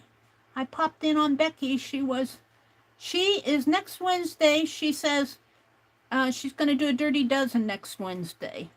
She streams at 12:30 a.m. Eastern, or 12:30 at noon, you know, and I guess that's p.m. 12:30. And let me cut this because it's going across the... she's going to do Dirty Dozen next week. And what were you doing when I came in, Becky? I can't remember what she was working on. She was showing or talking about her Dress-A-Girl projects. I haven't seen, well, I saw on, Becky posts a lot of her work on Instagram. I kind of quit posting on Instagram. I don't know. I'm just not into Facebook stuff so much anymore. Facebook kind of disappointed me. You know, I tried to add, Arlene, I don't know if Arlene's still here, but I tried to add my address to Beth Schuler's address page, and Facebook zonked me like it zonked Arlene. It said, "You're trying to make too many friends." I'm going, Facebook, I'm just adding my address to a birthday list. Sheesh. Or it was a swap list. And you try, if you could even get, you can't even get human help anymore on Facebook. You can't get human help. And that just, you know, I'm still a member of Facebook because I like to read the groups, but I don't post as much as I used to. I don't even post on my feed as much as I used to because I just don't trust them anymore. I don't trust them. They'll probably post a picture of mine and say, "You didn't do that, a computer did it." I'm going, well, then that computer makes a lot of mistakes. Can't you tell it's mine? I mean, I haven't said that they did it, but I wouldn't be surprised if they, with all this AI generation stuff. And I was thinking about that AI stuff on Facebook, on YouTube. They have in their studio, when you post a video, you have to say, it phrases it like, did you put a real person in an imaginary event to cause them to do something they didn't really do? I mean, that's one of the rules. And I'm going, well, what do you think our collages are? I mean, we use fussy cut images of people. There's no astronaut really isn't floating on top of a pocket watch, Dee Dee.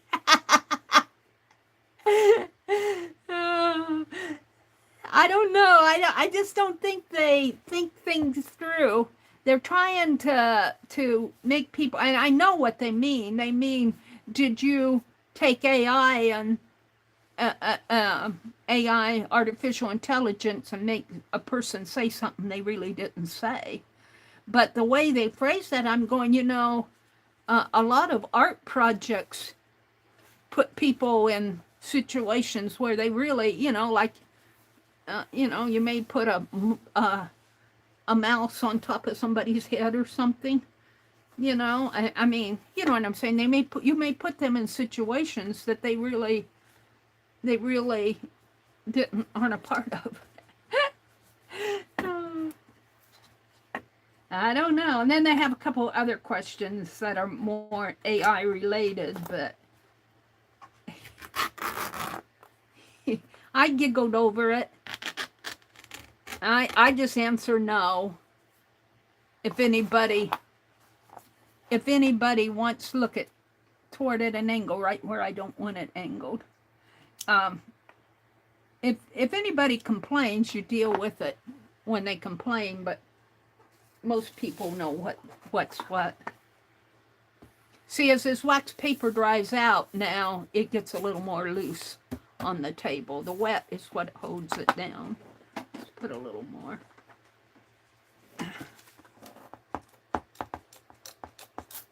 Water on here. See if I can't hold that down a little more. My paper towel and that water off of my... Okay. So now I'm going to do this in here first, I think. And then we'll deal with, I guess I want to angle, this facing still on there. Interfacing.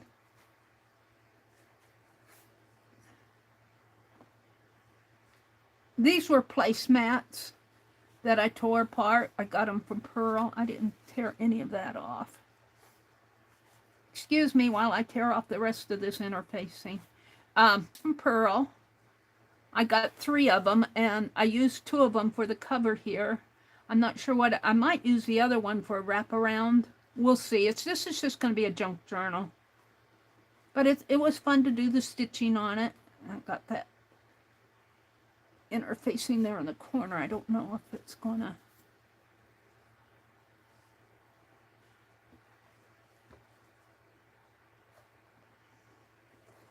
Kind of hard to peel off. Because they ironed it down, of course. And some of it rips off where it's loose, and then some doesn't want to rip off. And it's stitched in here. I stitched it down.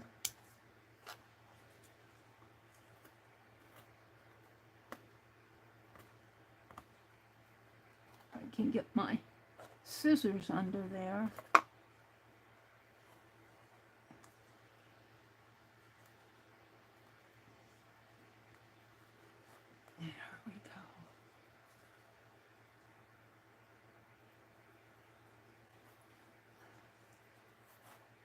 Get enough of it off.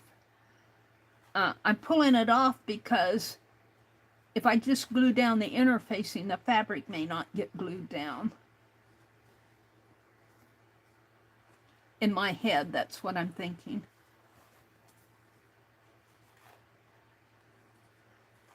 I got enough of the fabric showing now that it probably doesn't hurt it to leave the rest of it on there.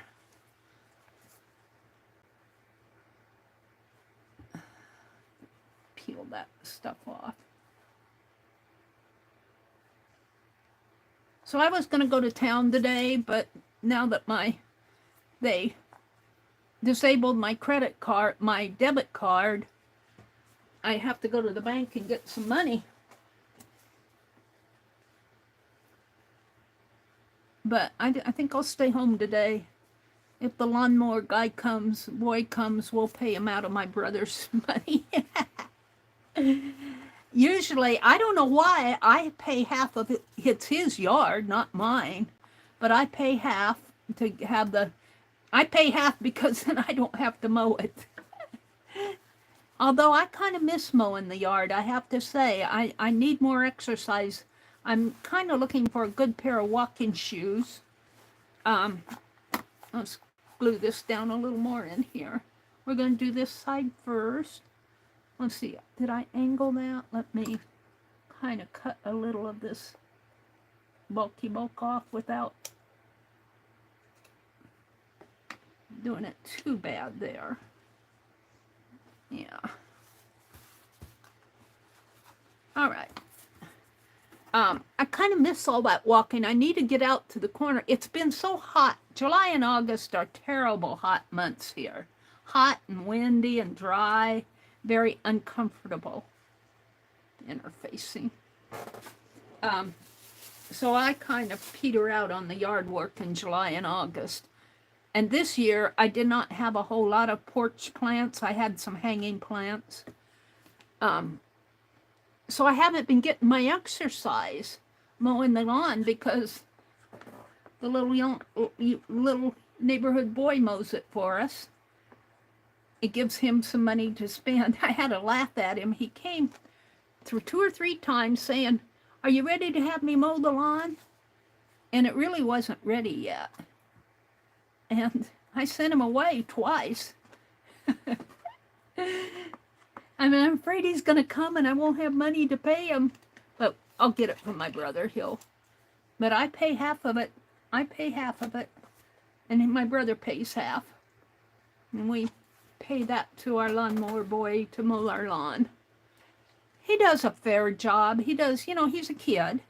He's going to miss things. My brother was grumping about some spots he missed. And I'm going, he's a kid. And since he has a riding mower, he doesn't get close up to the edges, but boy, to the sidewalks, I kind of have to go over the sidewalks with my hand mower. And, but his riding mower really throws the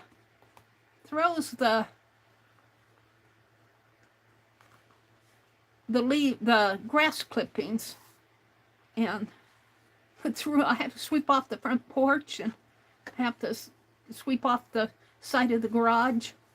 It throws the grass clippings. He doesn't bag it. But pretty soon it's not going to grow anymore at all and I'm going to have to send him home. And I don't know if he'll want to help me rake leaves. I doubt it.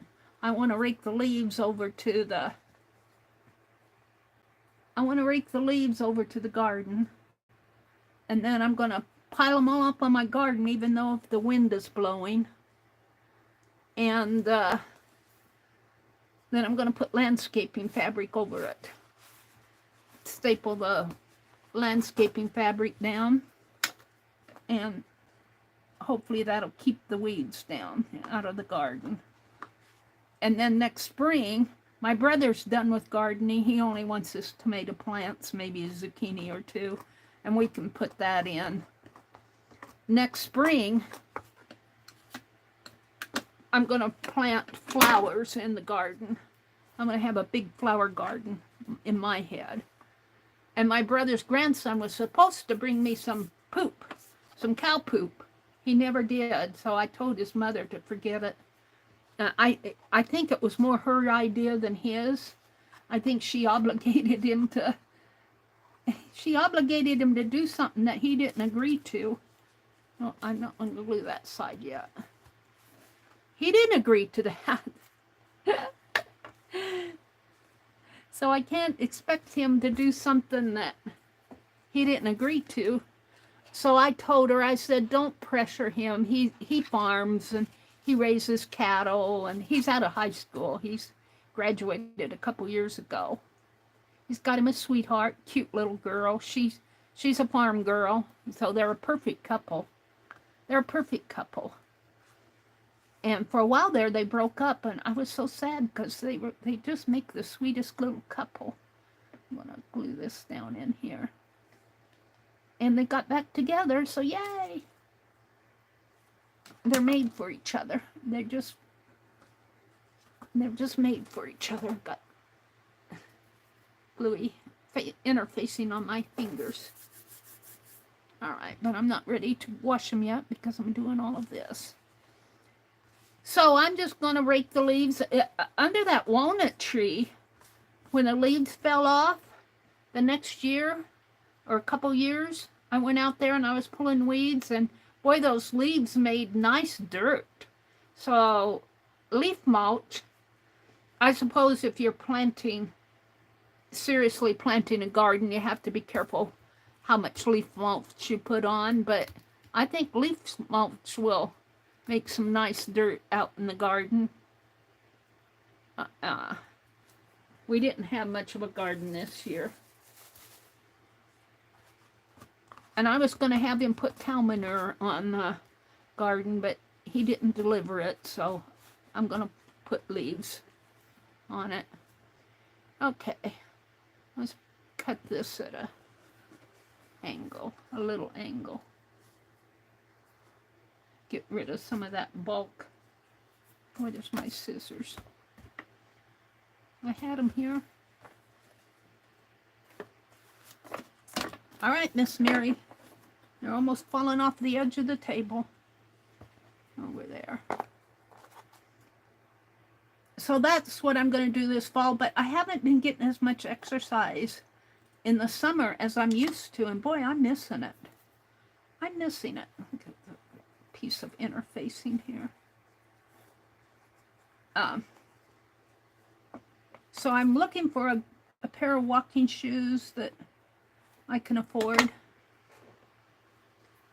I got a pair at the thrift store, but they're just a little too small, and I don't like to walk in them because they hurt my feet. They fit, but it's not good walking, so I don't want to hurt my feet. Alrighty, let's do the center. I hope I'm not boring you guys with all my chatter. I'm not even in my chat. I'll clear all that. Let me refresh chat and see what you guys are talking about out there. Chat filter. I have to go to top messages, and then I come back in and go back down to all messages. Tina says, me too, Meri. I've been thinking about buying a lawnmower and mowing the yard myself instead of paying someone. Well, I pay him, you know, he's an 8th grader this year, and I pay him good, and it gives him extra money. And you know, I know how hard it is when you're at that age where you can't work for pay because you're too young, and you want stuff. You know, kids, the economy for these kids is not what it was when we were a kid, you know, and they have to pay a lot to get the things they want. So I pay him a little extra, and that makes him happy. But that's why he's been at my door for, I think he wanted some money for state fair, but it wasn't ready to be mowed. It's kind of ready now, but now I'm hoping he doesn't come because I don't have the money to pay him. I'll have to. My brother's good though. He'll pay him, but I like to pay half. It makes my brother happy too. Get my knife in there. But yeah, I do miss the exercise, Tina. I miss that exercise.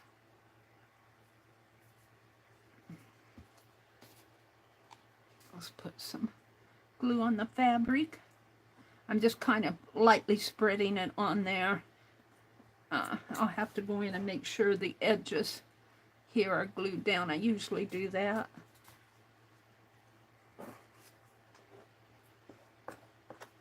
Make sure I got enough glue on here. This is the last board, the last edge. And I do the center first, and I'm getting it pretty good on there. That pink thread. It's not going to be perfect. really you could glue your trim on afterwards, but I was playing with my stitching. I like to wrap those. I wove in between stitches there. I did a wrapped running stitch. Kind of smooth that out and interfacing on my fingers. Get off of there. So it went on the other finger. Sticky fingers. Let me fix this in here. A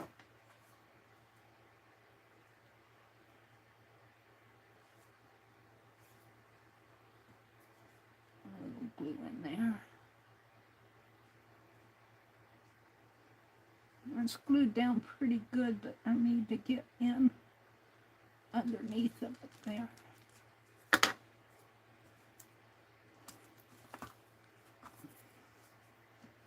I want it to come down a little.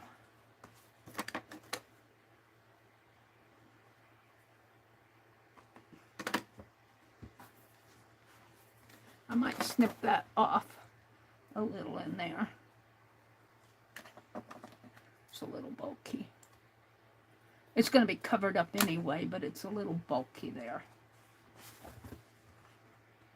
All right, I'm pretty happy with that. It's not too bad.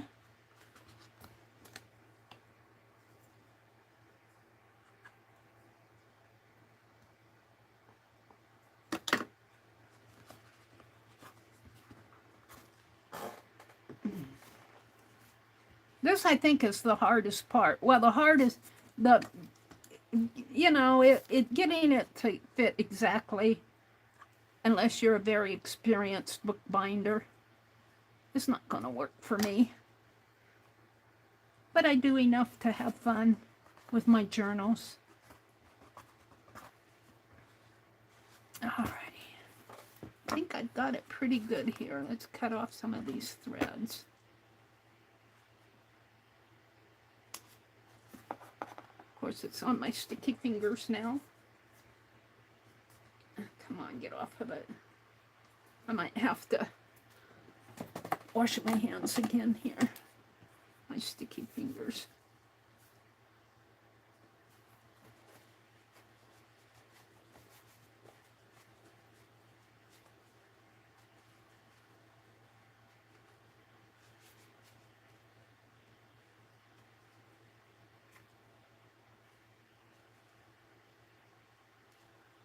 All right, and then I just take my towel and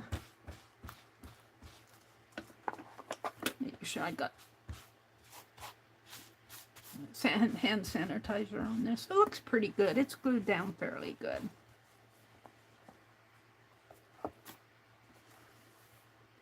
I think this is the front here. This is the back. It's good enough for a junk journal. Now, what I want to do, that's where it's layered up.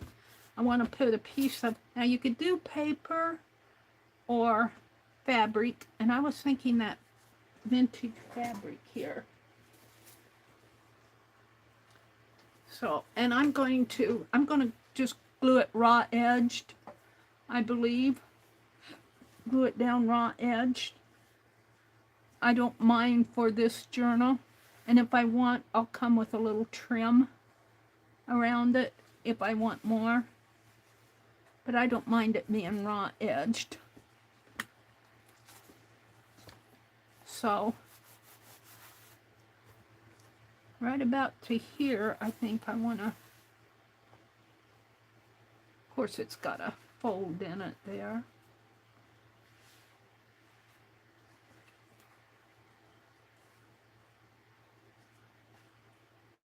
I'm going to finger press it with a little DNA. That's what I like about Catherine too. She says, I'm only going to touch this. Nobody else is going to touch it. I giggled and I said, yeah, go for it. So I think if I cut it right here, cut tear, right there, that gives me a little bit on the border here. Let me, where my scissors are. And so I'm right at the, on the other side of those, that plant there. Right in. Turn my hand upside down. Right there. And we'll see what happens here. So I can fold up this piece. I might use it on the inside, on the on the pages. So let's see what I did. So that's going to go right in there. And then on this side,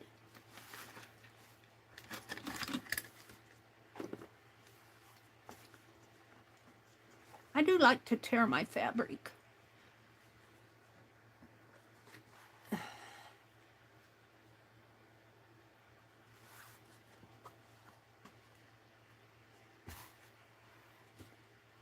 On this side, I don't know if you guys, yeah, you can kind of see what I'm doing down here.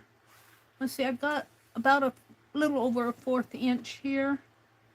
So I want to do the same down here.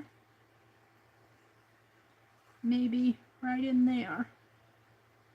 Right there.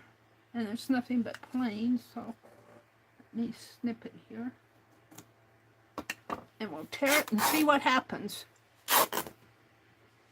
And we'll fold this piece up so I know it's not the piece I was after.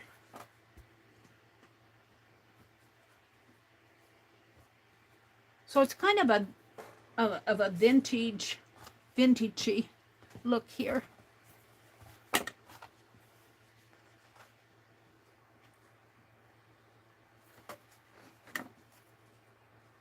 So I think I can take this paper off now. It's bothering me. And I didn't need my bobby pins. Let's put them back on my card here.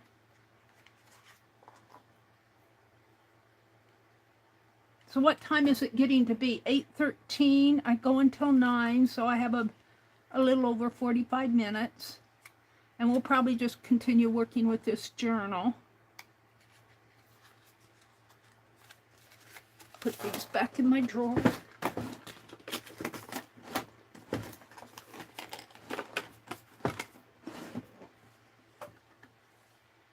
Alrighty.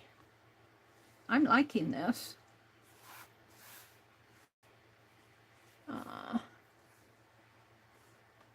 Straighten it out a little. It's pretty good. It's not going to be perfect.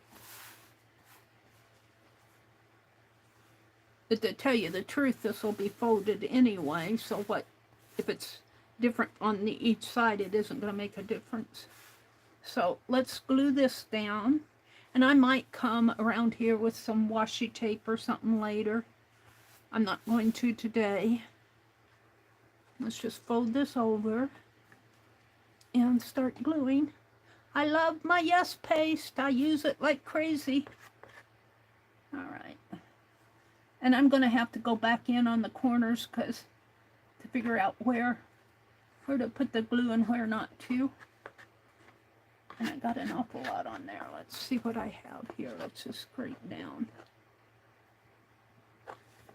And I'll come in and glue the sides and the corners down once I get the piece down. Yeah, I get glue on the front side there and can't really get that off. Use your finger.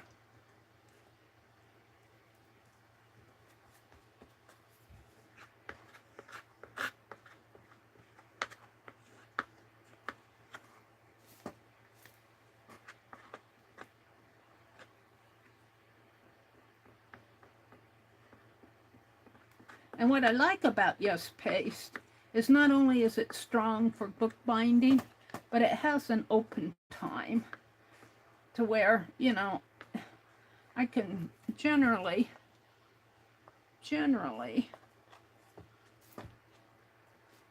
get things pretty well situated. Coming way down to here. And I'm going to have to go around the edges after I get my fabric done, because I don't know how close I'm going. You know, pretty close, I think, but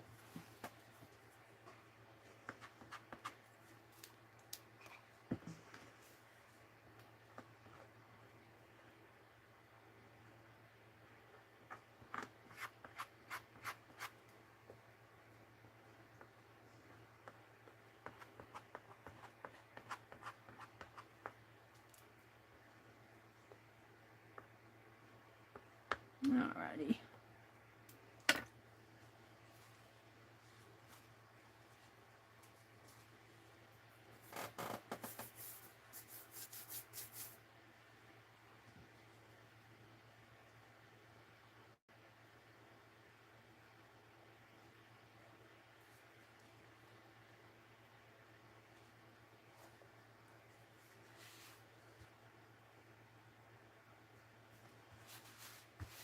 Okay, good. Good enough for me. And then I'll fold this part back and we'll keep going. And I'm taking off of the, I always try to take off the sides because sometimes I scrape my knife off and so glue gets under the rim. Look how much glue I got off of there.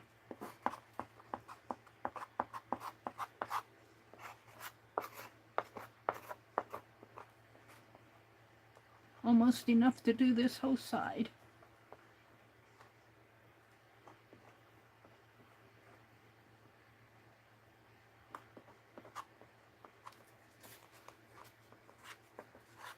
Almost. And get under the rims.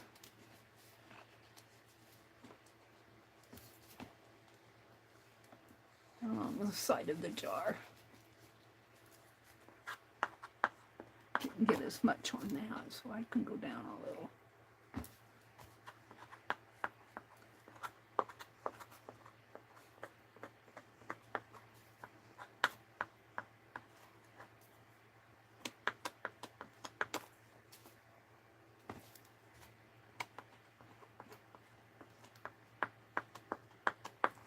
All right.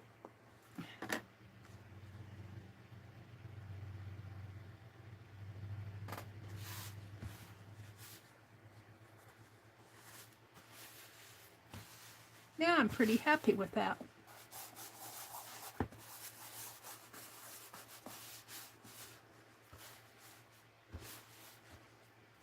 Now, this part with the gutter, I'll be putting that spine in there. Not today. I'm just going to cover this.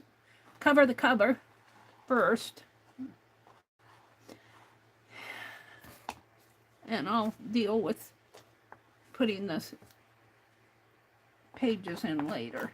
I'll have to do that, I think, with Aileen's tacky glue.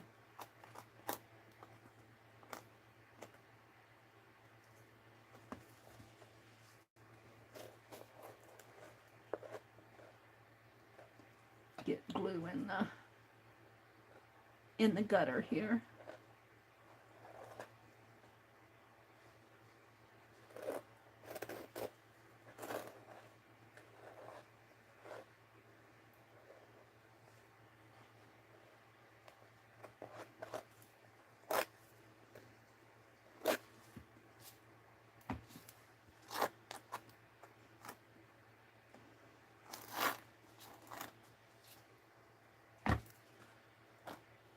Now, is that the top? That's the top where I guess I'll be okay. I'm thinking to myself here, I need some more glue along this edge.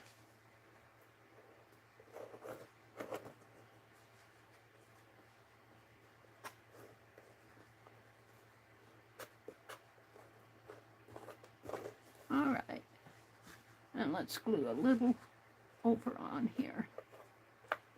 nice. You can see I got wrinkles in there. It's okay.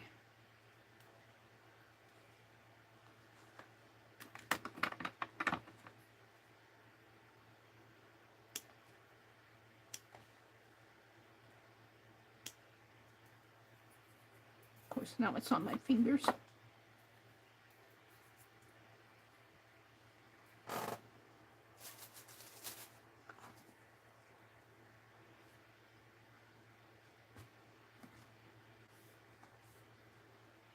This is where that fabric, the fabric is folded several times, so.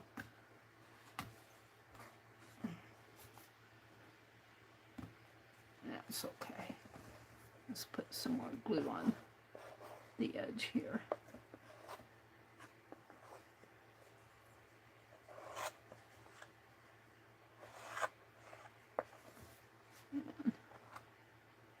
All right, I think I'll probably have to come under the edge after I'm pulled this over, but now I'm going to fold it up like this.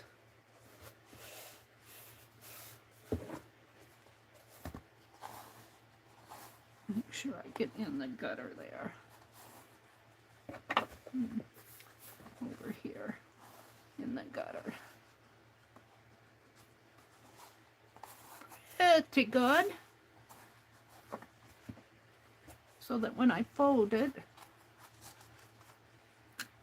I've seen people take a ruler and do this too. I think I saw Johnny do this at Junk Journal Shop. She makes nice journals, but I can't afford them. She does nice work. I have to give her credit for that. Johnny at Junk Journal Shop, but I can't afford $250, $300, $500, not $500.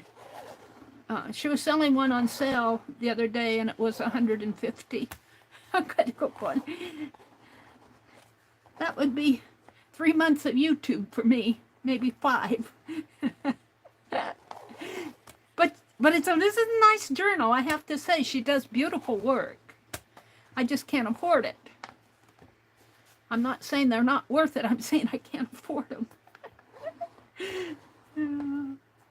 Johnny. She gets these really beautiful pieces to put in her journal. I use junk. All right.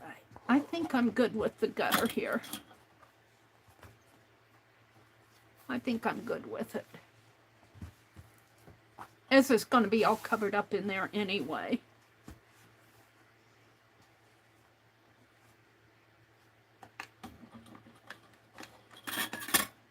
I got loose threads. That's the thing about using raw fabric, because you do have to deal with the loose threads. All right, let's finish this. Should be pretty easy now on the go here.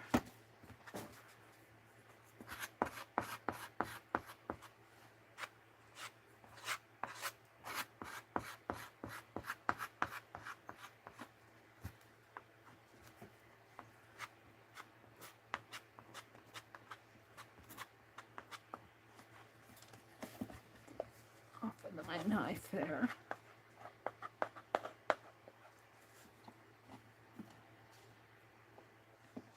Got a lot of glue here on my knife, but I find that they say you don't need much glue, and you probably don't, but I find that if I use more glue, it sticks better for me.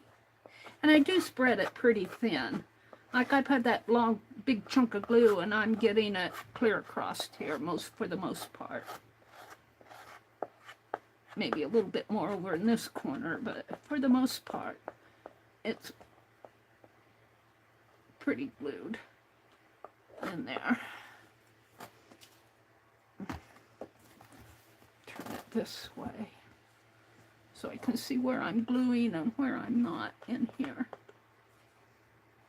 and it comes clear out to the edge here. I'll have to get underneath of the edges and glue those down.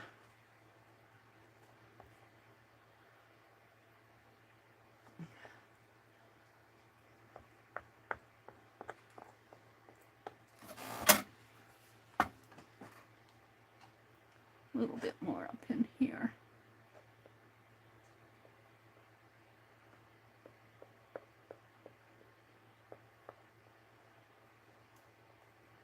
Come out to the edge a little bit more.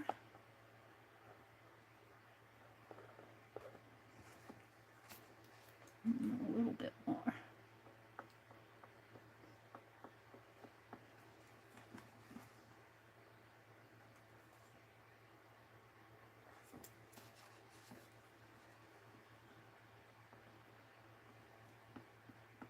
I'm hungry. What am I going to have for breakfast? I don't know. Oh, zucchini bread. If there's any left. If there's none left, I'll make another loaf. He gave us 3 or 4 zucchinis. All right, let's pull this down and see where I need to. This is coming clear to the edge here. I think I'm going to try to either cut it or pull it. I don't know, it might be too little to pull. Sometimes I have luck with it, and sometimes I don't. I guess I'll cut it.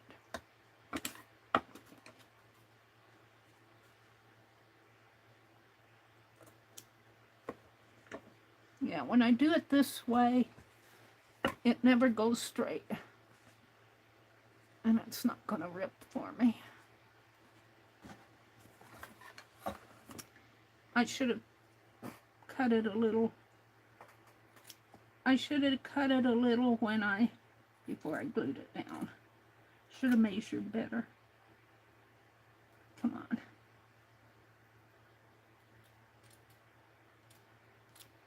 It's not going to be too bad. It'll be a little wonky. But I might put washi tape over this. Yeah, it's not too bad. Just cut a little edge off here.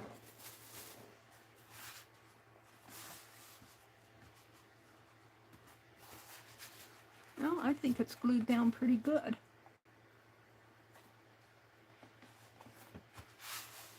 Now, is that the back? Yeah, that's the back anyway. Alrighty. I'm pretty happy with it. Now, I'm just going to let it dry. Because that glue, even though it's on there, it's kind of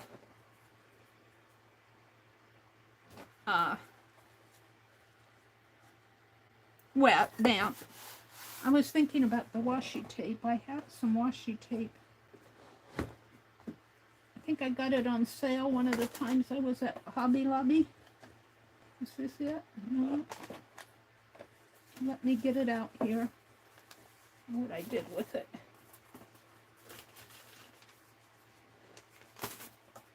Is that it? No. Those are pins. Hold it. I'm looking for my washi tape. Markers. My paint stick. Paint pins. Stationery. Well, want to show you and can't find it. Watercolors. I had it out. Ouch. I guess I'll show you another time. Oh, here they are. Some of these washi tapes might go good on here. I like the butterfly ones over here, and that's a whiter tape too. Let's pull these out. These were a $30 package that I got for $15. But you know, you never, sometimes it's old stuff. And it tips and tears and rips where you don't want it to. Come on, how does that go? Is that a...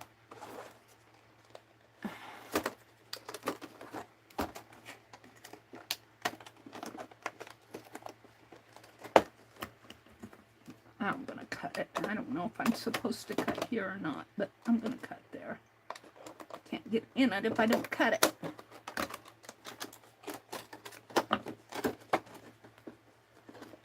And I guess you're just supposed to put it in a box or something, because how are you going to get at it? How are you going to get what you want without pulling them all out? That bothers me. Packaging, but it's a nice acetate packaging. Here, let me reach behind me.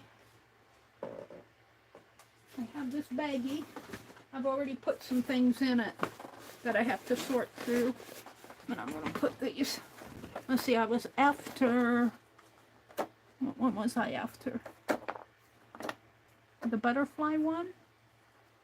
We'll try that. This is another baggie that I dug out of the trash at the birthday party.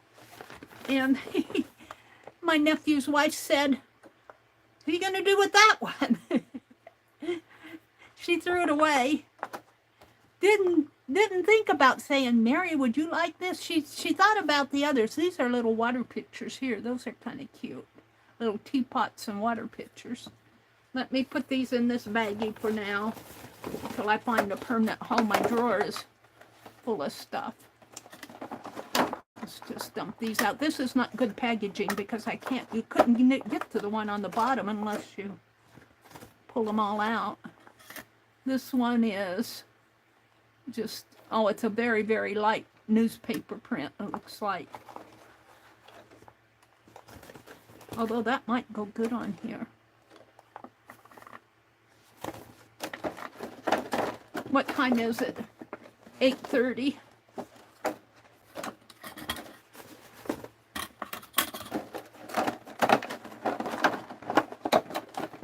I never get everything done that I want to do. I cut that t-shirt, and I think I have to figure out, Becky says you angle every one, but I don't think K3N angled every one. I think she cut point to point. I'll have to figure out, maybe I misunderstood what she was doing. All right, I don't want to use my good scissors for this. I'm going to cut this. Cut the top off here. Throw the ends away.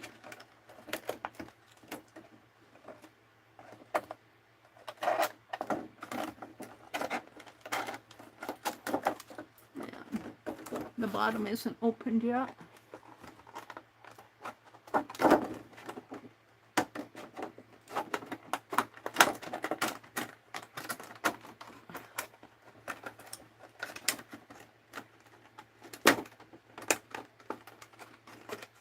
Whacking away at it.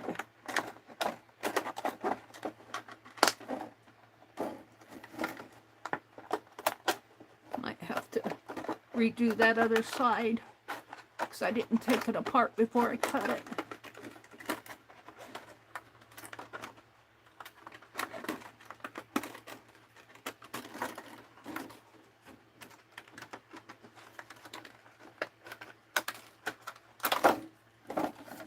Yeah.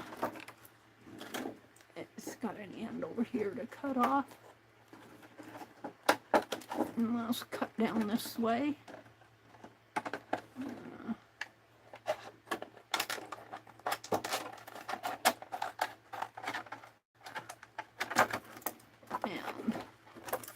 Side off here.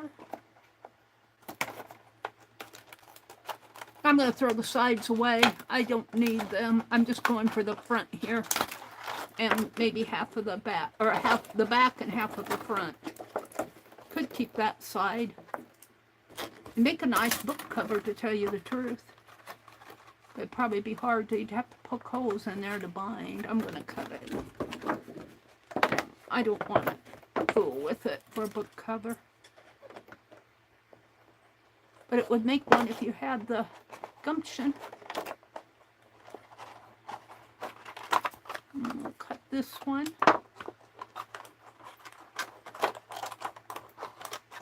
And I'm going to cut this off. half of a page there. I'm going to save this one and wherever it is. And this one. That's all I'm going to save. The rest of this is going in the trash. So Paint Girly comes on after me. At 10 Eastern, 9 Central. I'm going to throw all these away. You could save these and do stuff with them, but I've got enough boxes of scraps. Alright, so I want to test, see how this pulls off on here. Sometimes it's hard to find the beginning on this stuff. Right here, I think it is right here.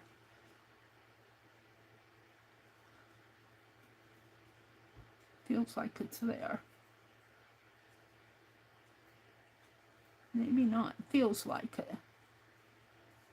See, that's the thing when you buy this cheaper washi tape. It's hard to, sometimes it's hard to manipulate. It wasn't too bad. Alright, let's, even though I said I wasn't going to do it today, I'm going to. Because I got a little time. Let's put it on the edge here. And just enough for it to stick down.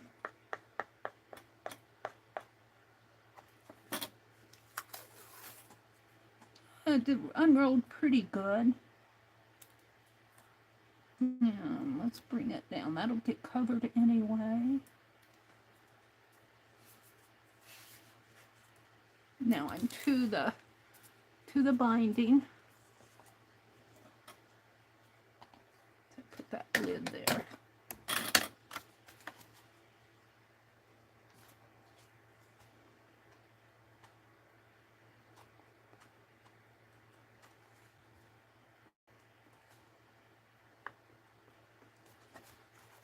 And get the other side of this tape off of the other side of the palette knife. It's gotta.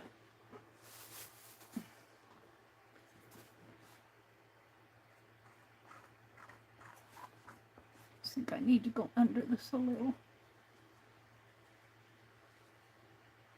Come on.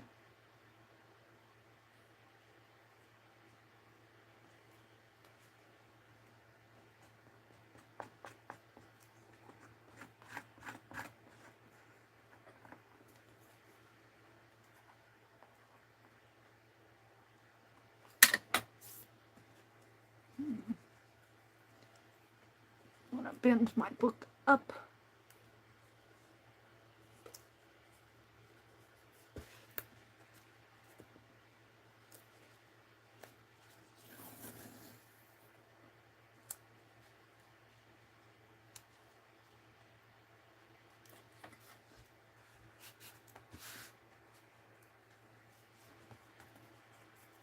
Let's trim it off. I guess I went to the very edge over here, so I'll do that. If I need to pull it off, I will.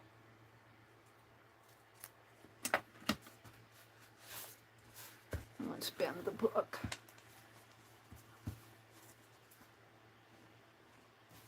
Pretty good.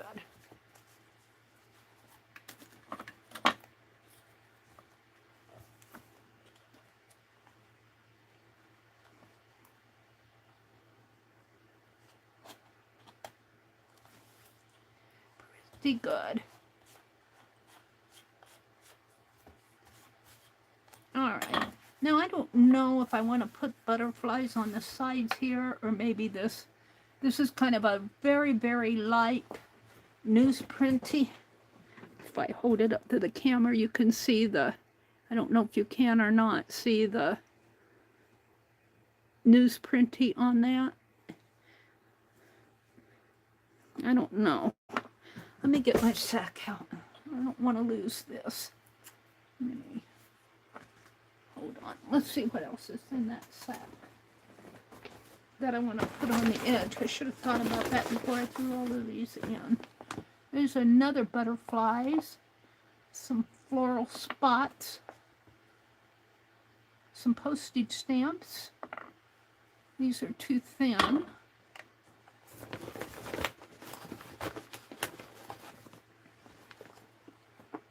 More butterflies. I kind of like that. It's not real wide though.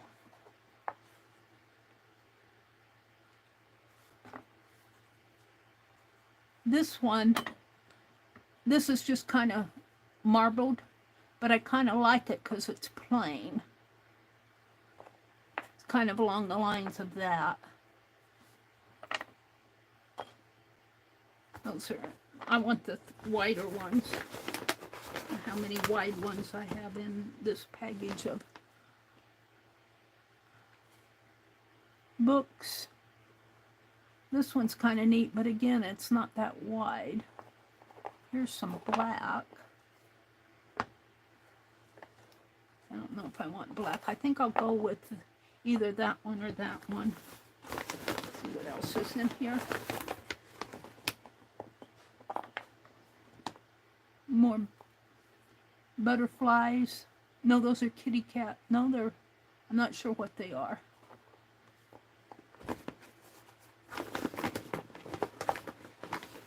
A lot of washi for $15 if it's all good. All right, this is kind of neat. I don't know what it is. I'll keep that one out. Let's put all those others back. I picked 3. I'm gonna have to get a tin or something to put these in because my drawer is full. All right, I'll leave them in the bag for now. Which do I want? Kind of like this. I don't know what kind of a design is on it. This is kind of modeled, I think. This, I like this newsprint, but it's almost too light, and this is kind of marbly spotted. I'm going to use the... All right. It'll be 9 o'clock before I get this done. It's 8:42 here. Oh, look, I might have to glue that down a little more. All right, let's turn this over. Do I want to turn it over? Will I get it upside down if I do? Let's just push it up. Let's do this bottom side here first. Let's get my glue out. And I went clear to the edge. Here. Clear to the edge. And down the... It's a little bit harder to do the bottom because it's got that string that I don't want to get much glue on.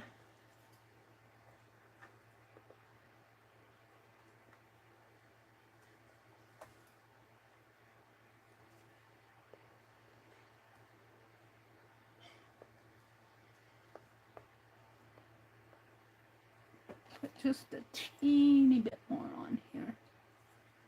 Yeah, in here. All right, I think that's good.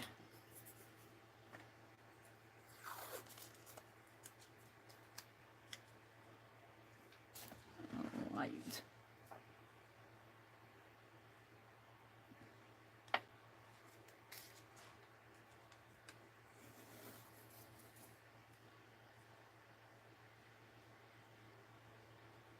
Little piece of fabric there that's sticking out.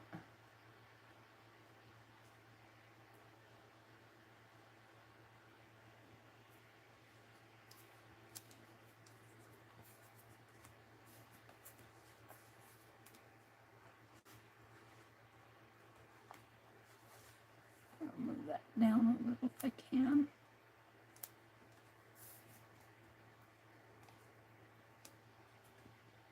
All right, we'll leave that alone. Let's do the spine.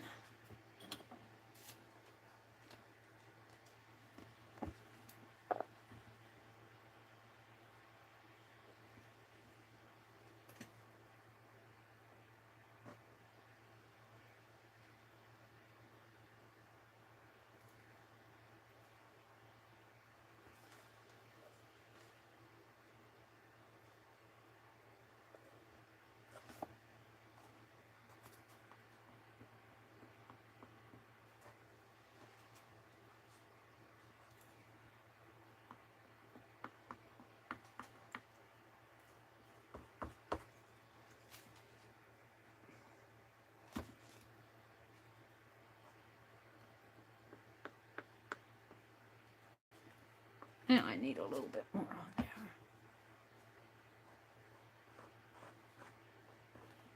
Just enough for the washi to stick down. The washi is not made for tough jobs like this. It's made to put across a piece of paper or notepad or on a journal page. So that's why I'm putting extra glue on. But I have to say, I'm impressed that this has not ripped or torn for me yet in bad places. Got a hunk of glue on my finger.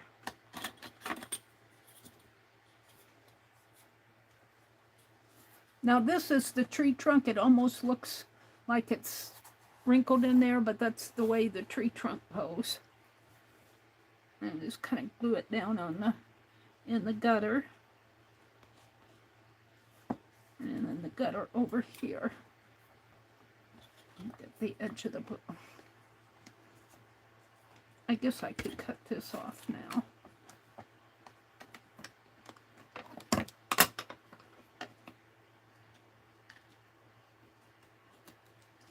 And I'm going to fold this under so I can find it the next time.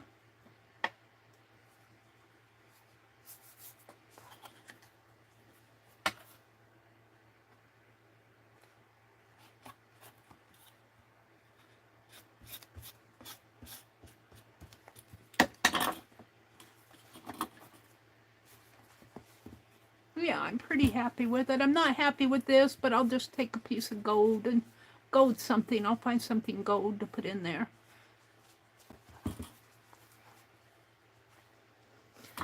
Alright. I think I'm happy with this. Once it glue on my fingers here, the string on my finger that's in my way. Alright, now let me do the sides. And I'm not going to put butterflies on the sides. I'm going to use this. It's kind of a mottled M-O-T-T LED. Got some pink and light greens. It looks like a parts of a butterfly. I see butterfly wings. Here's the... Of course, now I have string on my fingers yet. And so we're going to do this side.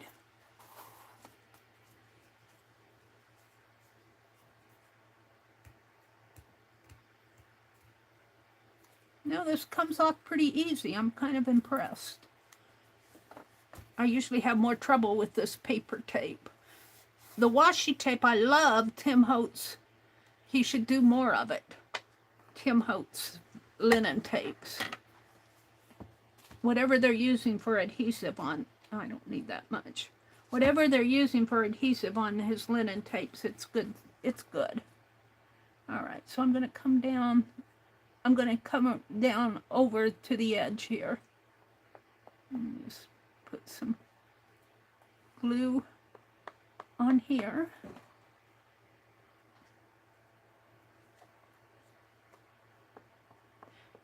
And it's just enough to hold the washi down. It isn't like it's, you know, it's to hold the washi in place.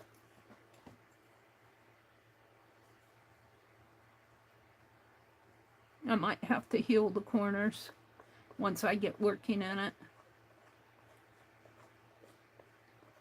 But you know, any book, if you use it a lot, will get worn on the edges. All right.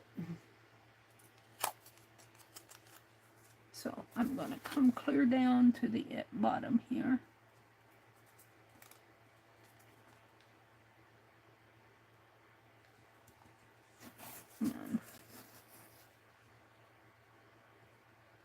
Don't want to stretch it. I tend to want to stretch. You don't want to pull too much on your tape. Paper, if you stretch the paper, it will eventually tear. But all right, I'm happy. Let's trim that off.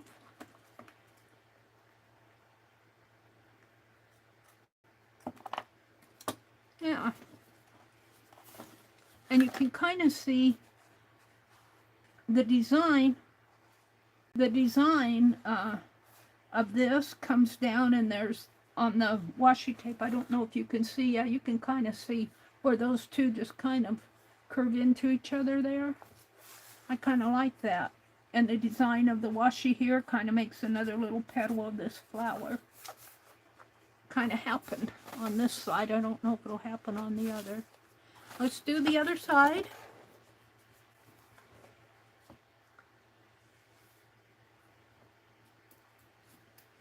Got gluey hands. Alright, I guess I want to glue. I'm the ruler out here. I've used probably about a third of this.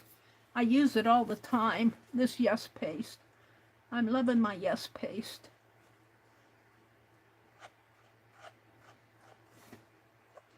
Thank you, Renee.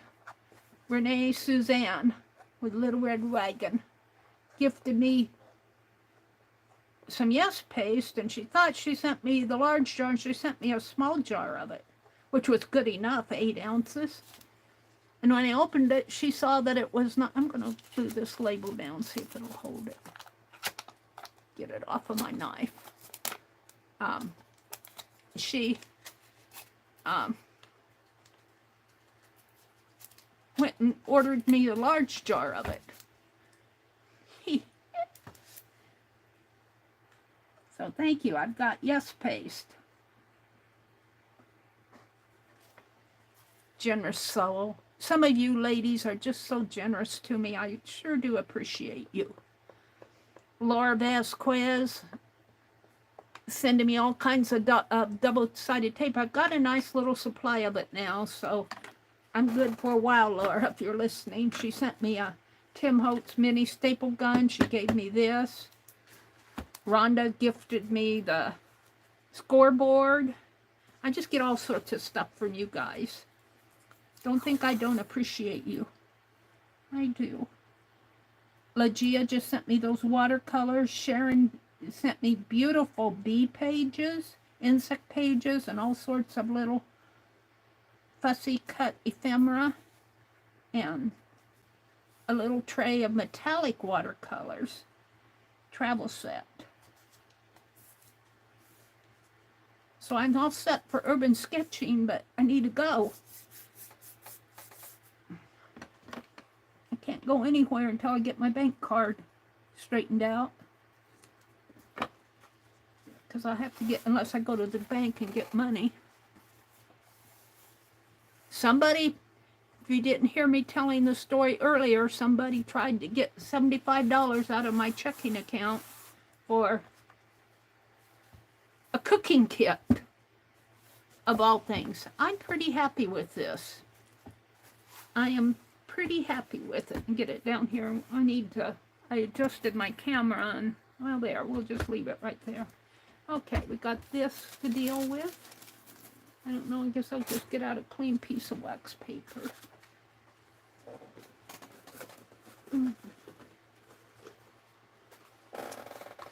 What time is it? It's 8:54. I'm at a good stopping point. I want to thank you all, those of you who came in and spending your Thursday morning with me. Paint Girlie, I think, is on next at 9 o'clock. People don't miss her. She's doing lots of stuff. Becky finished her journal cover. Becky is going to, I don't know what she's going to do Monday, but she said next Wednesday, Becky at Aunt Beck's Creations, she's going to do a Dirty Dozen ATC, and I'm going to try to join that because I haven't done one for a long time. And I mean, I'm going to follow her prompts. Let me put this behind me. Put this in the trash. So there we go. I cut up a t-shirt and I covered this journal page. I think that's about all I got done today. But it was nice to get this done. Now let me reach over here. The pages will go in like this, and I'll probably tape wide tape when I glue this in. I'll glue this in. I probably do this offline. Glue this in with Alien's Tacky Glue. Glue it down to the spine. I might paint this first, or paint at least the top of it in here, because it's all white. I'll probably paint it, maybe with the paint pens.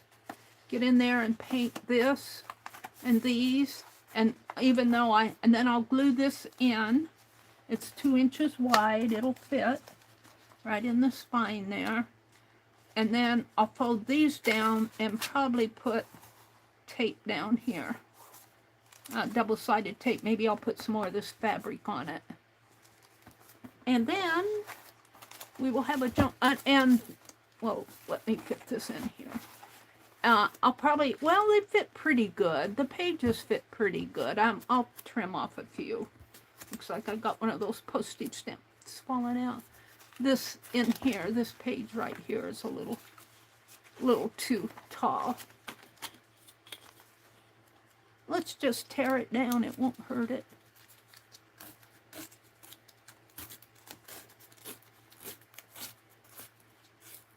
Whoops. Got off the mark there. And what else here?